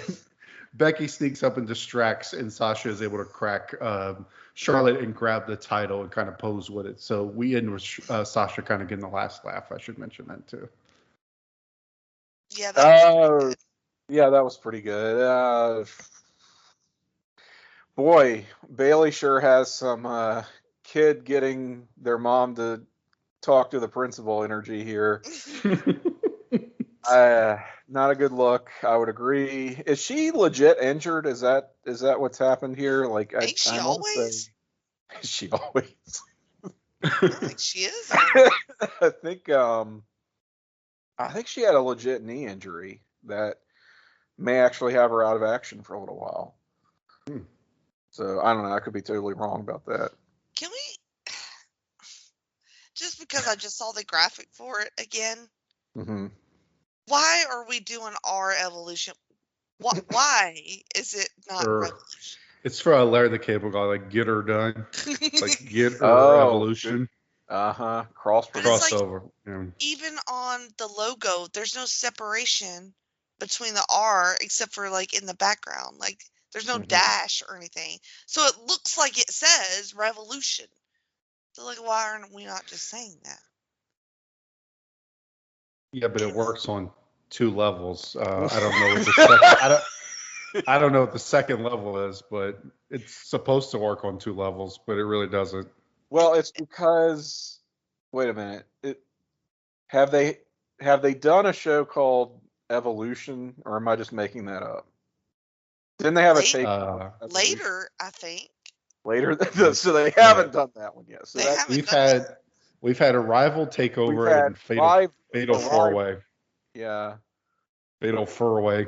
They should have put the R. Oh, that's right. So we had a rival, and then we had the first takeover, right?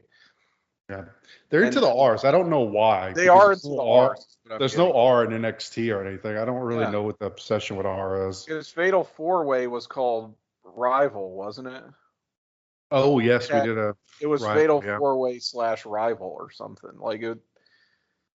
Yeah, for some reason they're obsessed with that R branding, and it doesn't make any sense. Like, is it a play on Arrival?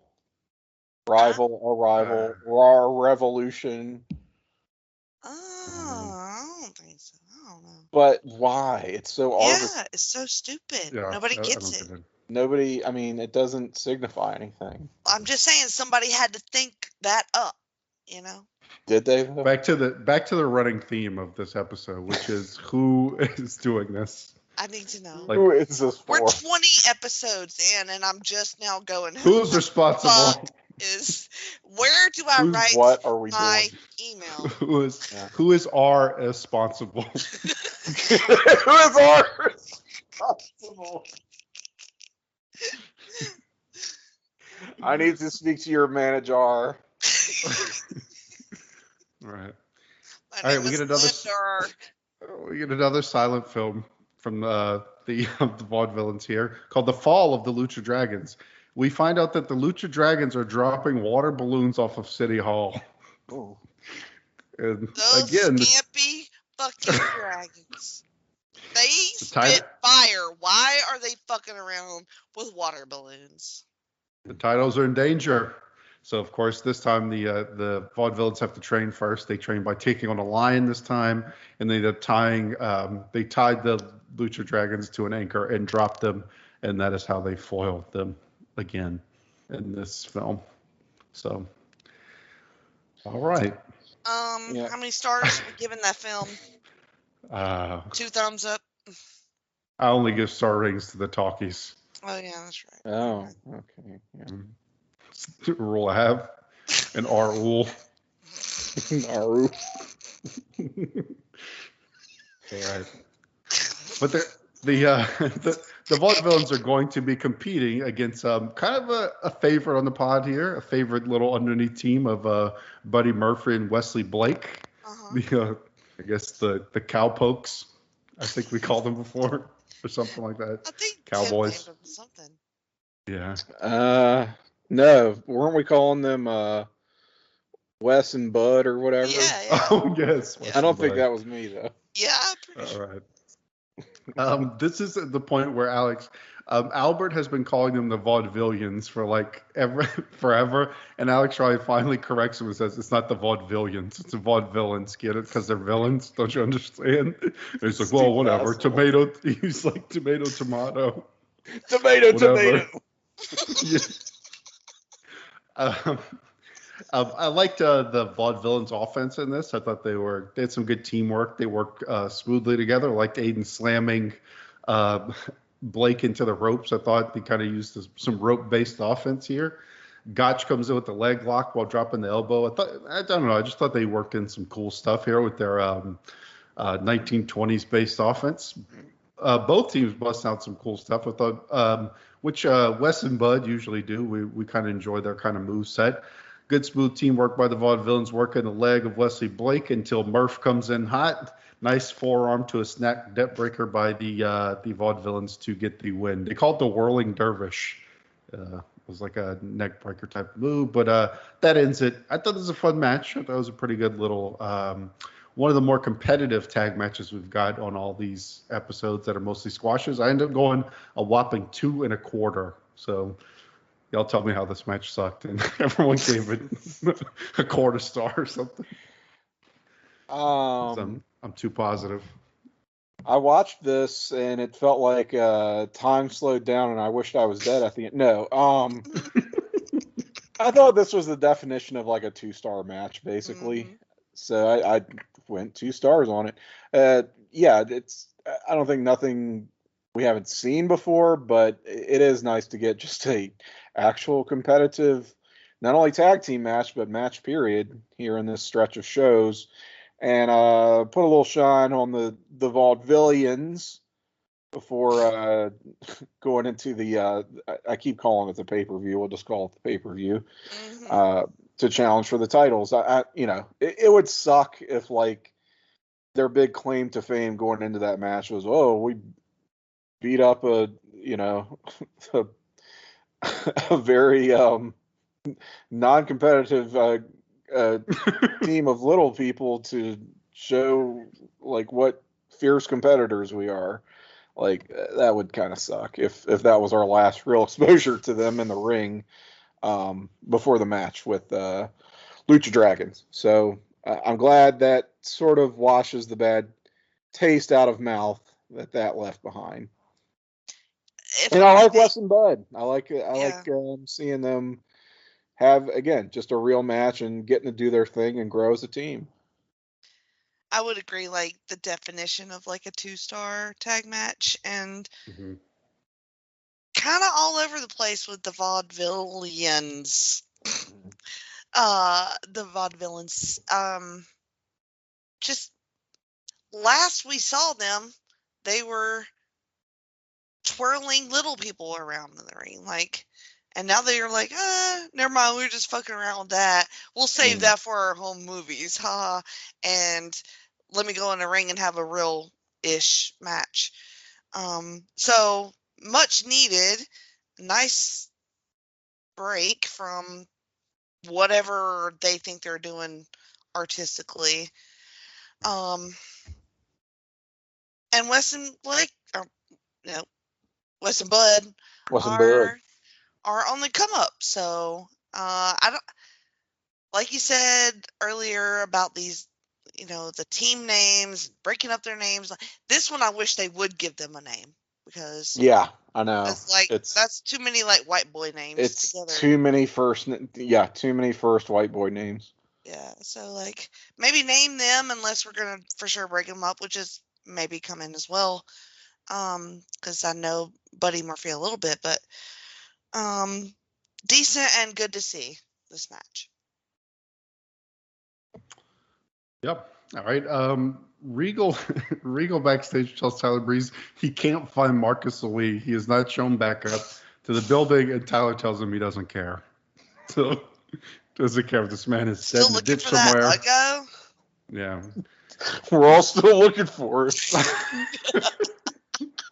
Except for Tyler, he doesn't give a shit. That's something Albert would say. He should have look. Yeah. That was Mr. Regal's mistake was grilling Tyler Breeze about the whereabouts of Marcus, as if he would know or care. He needs to ask someone like Albert. Well, I don't know, Mr. Regal, but we're all still looking for him. Like Albert has a great value, Jim Duggan. So Four-man can't you see that? Like that's so. Yes. I wonder if they had done that, if we would have liked it. Oh man. Probably.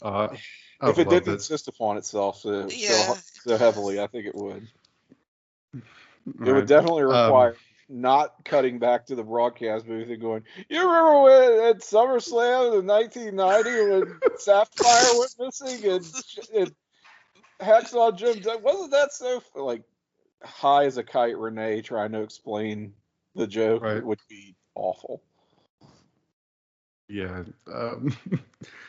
Okay, as we've heard, the fact that Tyson wants Finn tonight, so Regal gives him what he wants somewhat by giving him a tag match. He's going to be teaming with Tyler Breeze, so a little bit of a reluctant team there, and they're going to be facing Finn and Atomic in our, which is going to be our main event match, even though it won't close out the show. But before that, we will get our dueling squash matches again. We're going to get Bull now is going to be taking on Elias Sampson. He just squashes him as usual. He hits a few moves and then does the splash from the top and pins Elias handily. I gave this one 5 Souzas. Oh, the full 5. Wow. I don't know about y'all. Impressive. Any thoughts on this very new match? I gave it 10 electrolysis appointments for back hair.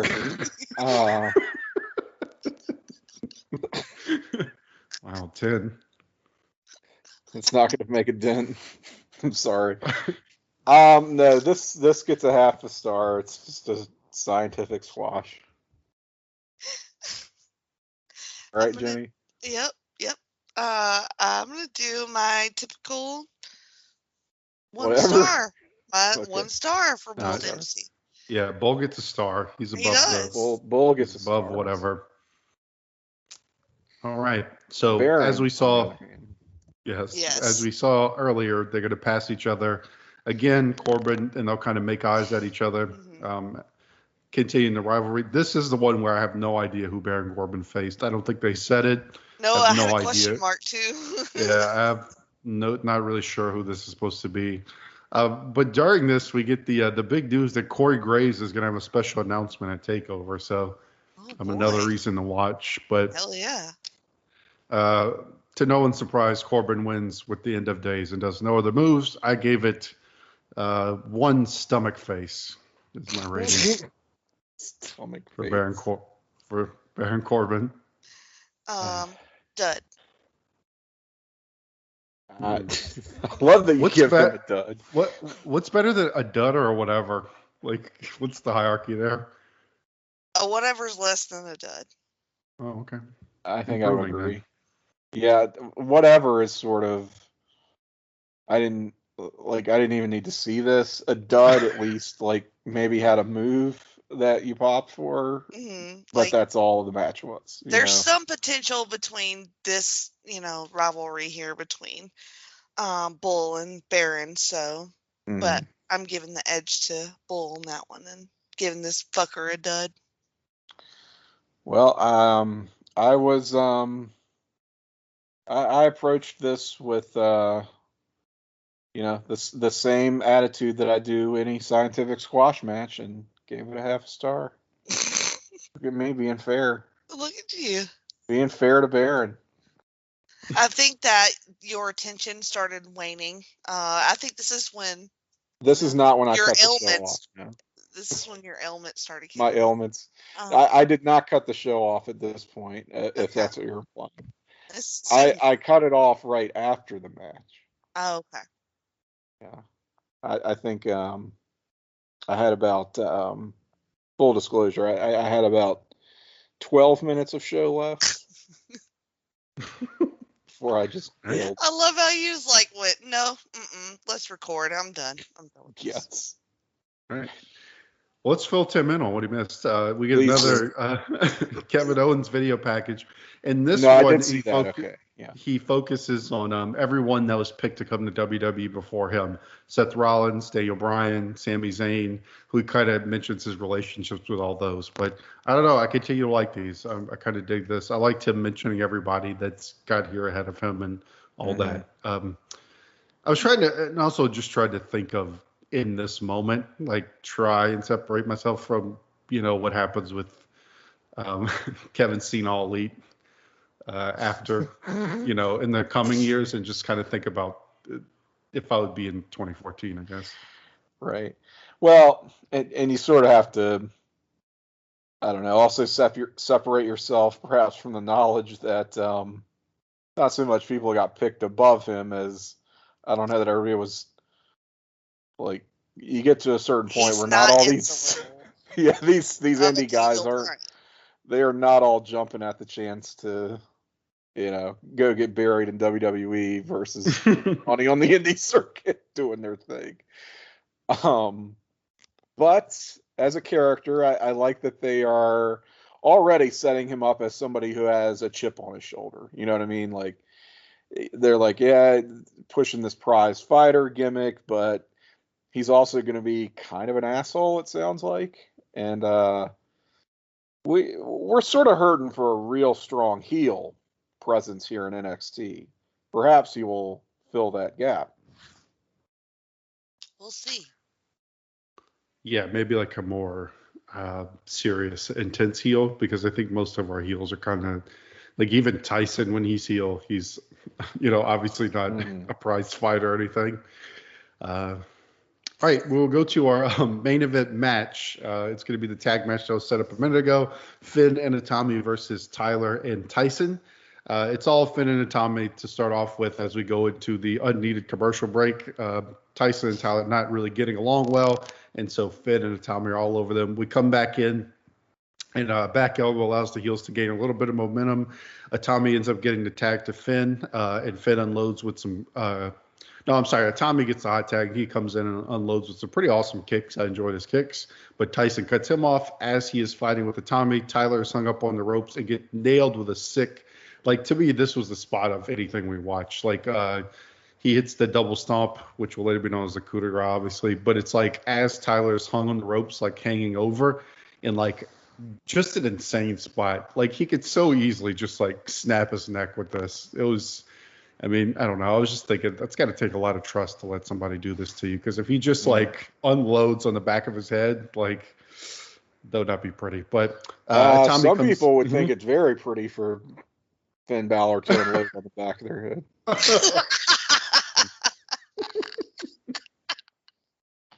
Touche. But anyway, Tommy lands his own kick, a kick to end it, to kind of capitalize on Finn's move, and they win the match pretty handily. Good tag match. I like the teamwork and the cutoffs for both teams, and I think the finish was awesome. That spot again, that Finn spot with the stomp while Tyler's on the ropes was insane. I don't know. I enjoyed this a good deal. I went 3 1/4. I thought it was a good tag match. I like Finn and Itami, even though we said Itami's maybe been put on the back burner a bit. I mean, as far as in ring, I kind of like their dynamic as a team. I don't know about y'all. Easily Itami's best showing that we've seen so far, because he's not getting his ass beat in some way. So that's good. Like, to me, this whole match is worth it just for like us to see a little bit of what Itami can do, because I don't feel like we've seen that at all. And to some extent, Finn, like, him and Tyson didn't really tear it up last time, so Finn gets to hit that sick move, and it's good. Like, this is more of what I want to see in an NXT show. So I did 2.75 stars. Well, I was going to say, based on Jake's description of the play-by-play there, it sure sounded like a 2 3/4 star match to me. Jenny, that's what you gave it, so that's what we're going to write down. Alrighty. Add it to the sheet. I am actually watching the match as we... Yeah. Well, when you finish. I was in no hurry to actually finish it, you notice. Probably going to just stand by that rating.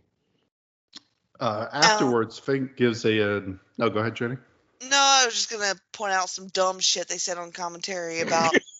Oh, please do. Please do. About Tyson Kidd's toughness. I'm like, he literally just hid behind his wife in the match.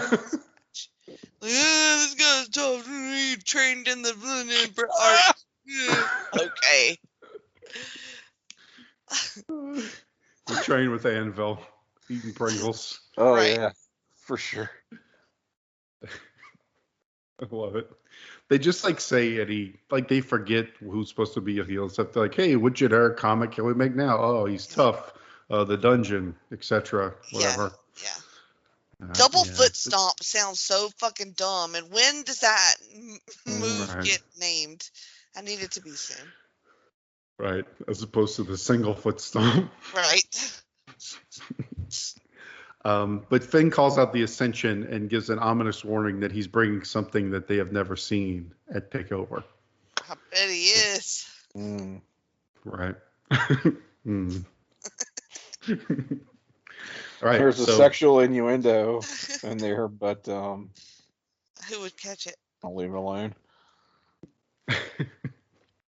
Okay, we go to our main event interview segment again, and it's again going to be Sami and Neville as they're out for a face-to-face as the final standoff before their big match at Takeover. Neville is all dressed up as usual, and he is not conflicted about this match at all.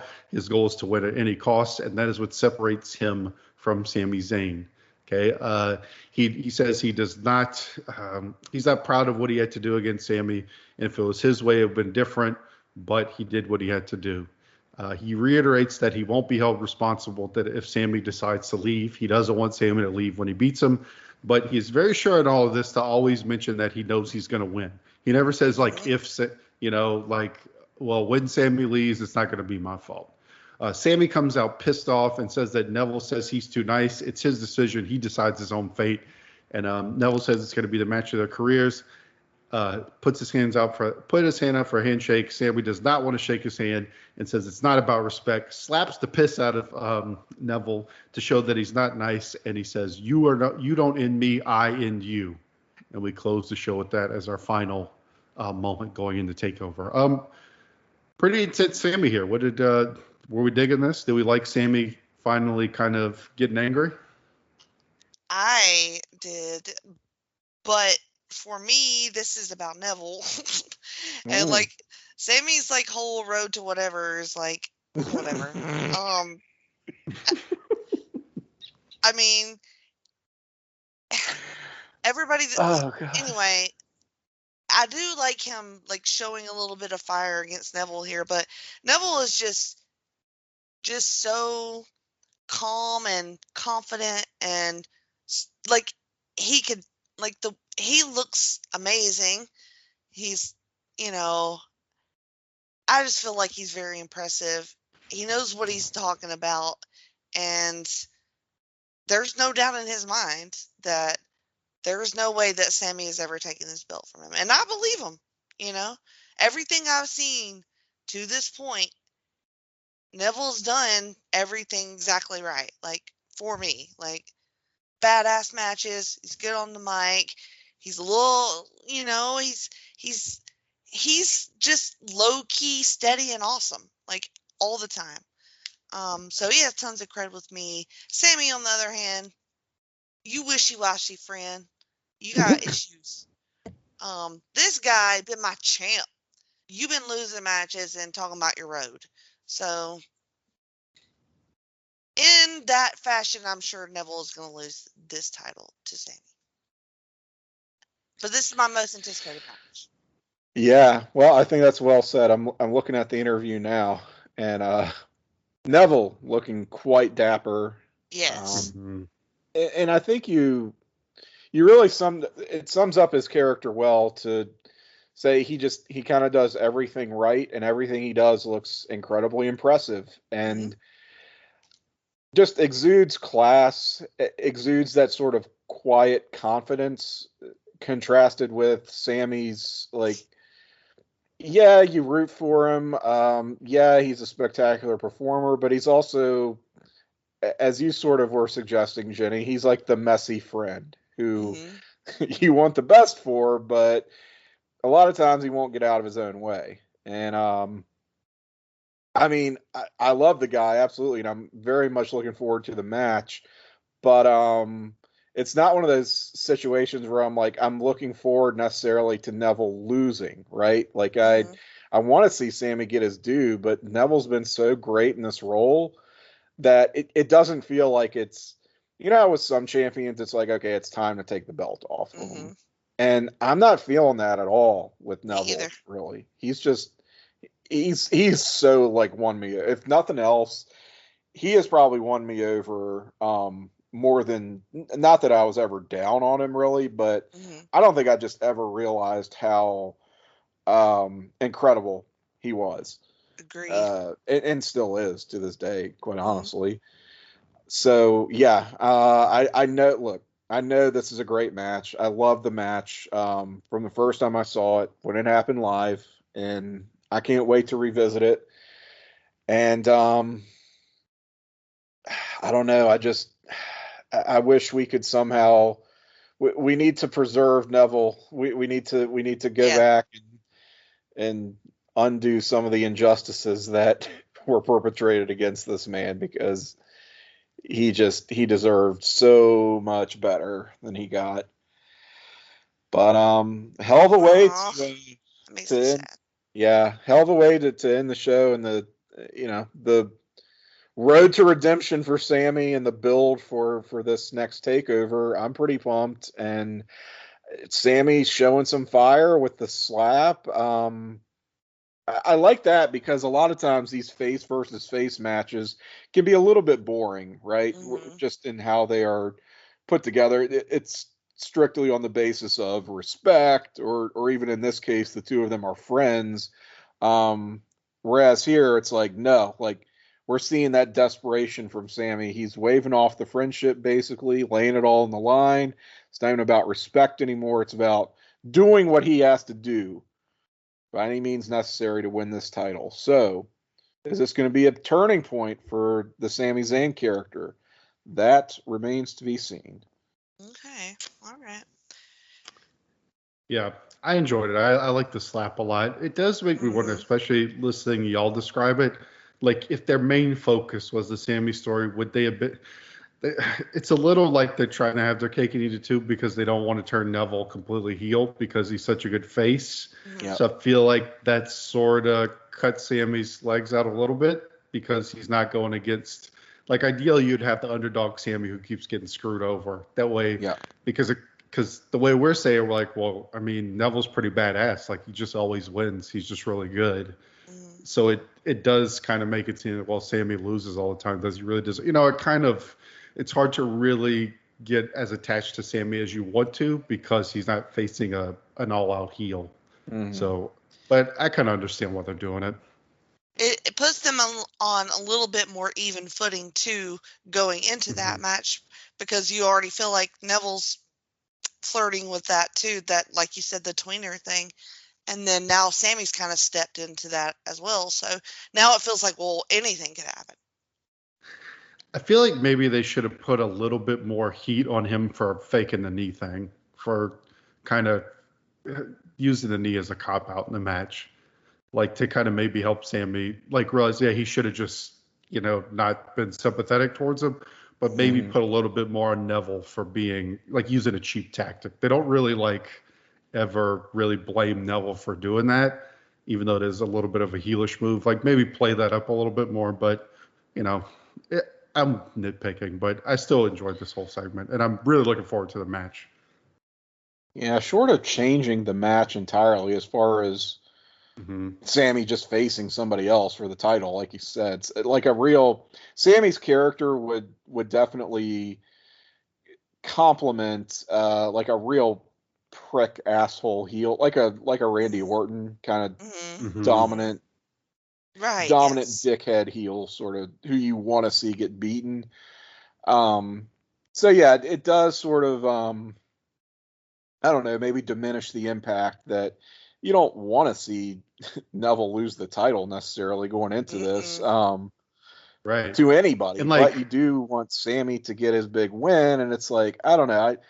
I think at the end of the day, I kind of like Neville's somewhat Bret Hartish booking, where it's more about being the champion, the competitor who takes all comers than it is being Sami's friend. I think that does serve him pretty well in a way that going all out heel really would not. I don't know that would really, not saying he couldn't pull it off, because he does work pretty well as a heel, as we've kind of seen in recent years, but I don't know that I want it for this feud. It's definitely tough. Right. And I think they've walked it well to where you kind of keep, that would be more if you want to put all your eggs in the Sami basket, I guess, like go all in on him. This is kind of leaving you the option, but still good either way. And I'm sure it's going to be a great match, but that wraps up our final episode before Takeover. Did we ride the ship? Are we going to get past the 2 on this one, rating wise, is the question. Well, Tim didn't even finish it, so I don't think he gets. It was an improvement, though. I will say, without. And he probably missed the 2 best things. Yeah, the 2 best things on any of these shows. Yeah. That's the fault of the shows before this one. That's also fair. It just took all of it out of me. It just drained my life force.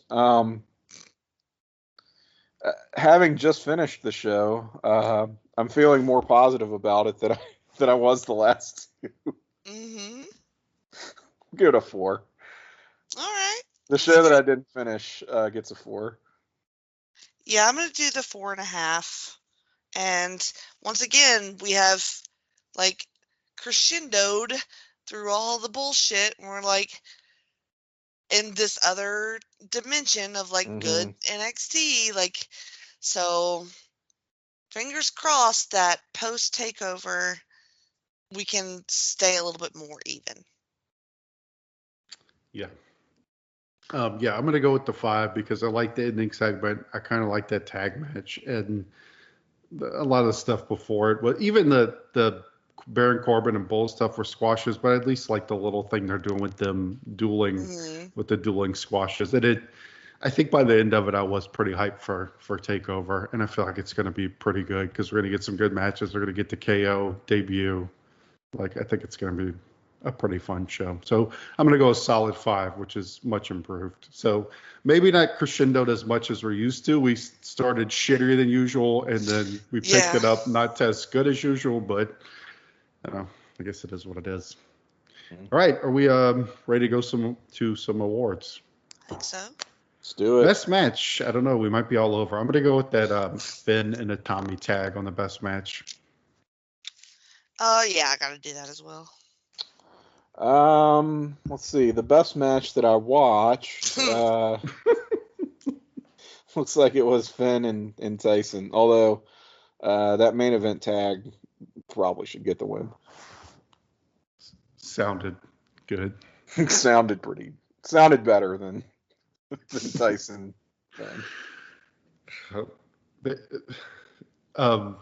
Jenny, did you say best match, Jenny? Yeah, it was the tag. Okay, yeah, that's what I thought.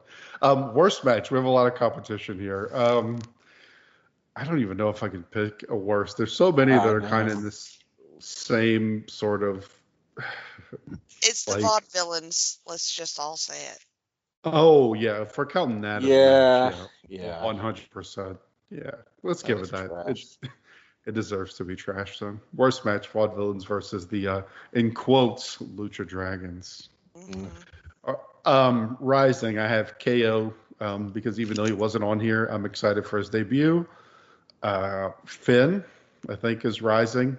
Yep. Sami, even though he's always been presented pretty well, he's really, the road to redemption. We're getting to the end. I think Sasha, because she's being put in this big match, she's starting to ascend. I don't know. Anybody else rising? That's who I have. Mella for me. Oh, yeah, Mel.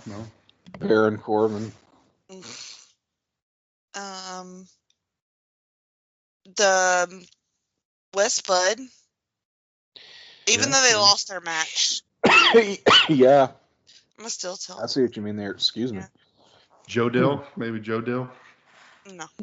Not so much. In neutral, the neutral JoDill. Yeah, they get the neutral. The Neutral Dragons. Neutral Dragon. Falling, I have the Ascension for sure. They're always falling, perpetually falling. Tyson, because he's kind of descended down into maybe more of the mid card. He's definitely not a main event player anymore. Marcus Lee is falling into a deep. He's falling dark through the place. earth. Yes. I know. CJ Parker. What do we feel about Tyler Breeze overall? Is he pretty much level 2? I think relative to where he was, he has fallen a bit. I would agree. Yeah, a little bit. Especially in the ring. Because he's not getting much to do. Is Bayley falling? Yeah, Bayley's falling. Yeah, character-wise, for sure. She's regressed. Literally. As a child. God.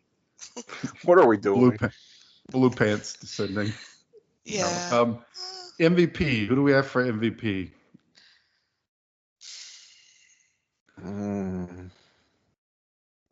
I don't know. It's hard because it's like Sami and Neville, but they didn't really wrestle. So that's a weird one. I'm going to say Neville. He had the most impact for the little amount of time he was out there.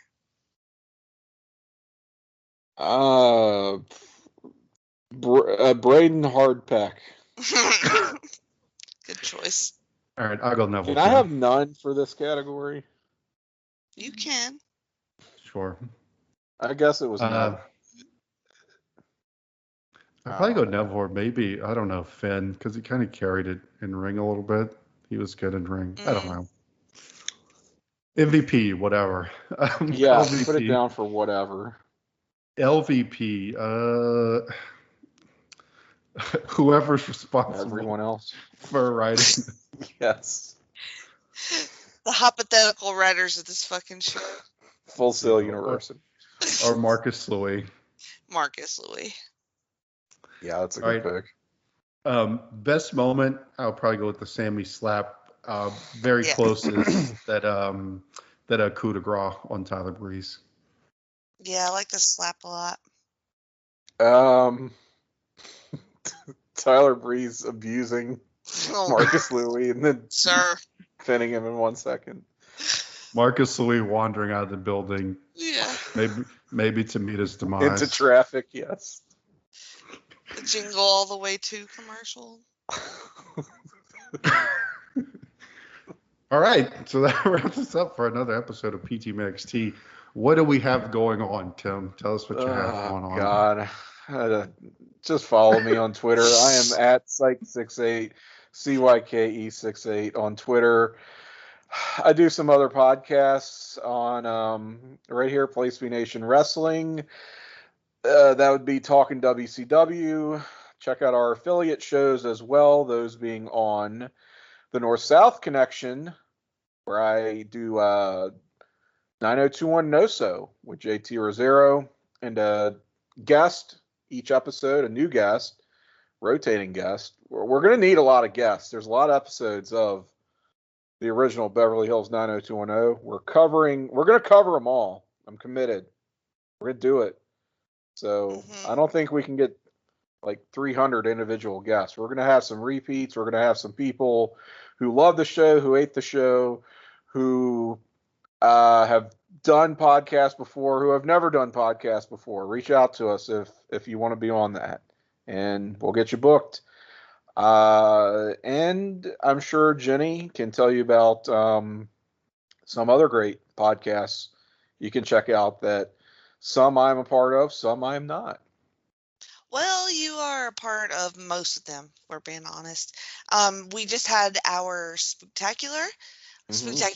sorry, I'm talking pop on the Jenny position. That is basically just like a grab bag of like cool Halloween stuff while we also live watch Arachnophobia. So awesome episode. Listen to that. Loosely live watched. Yeah, loosely. It was on.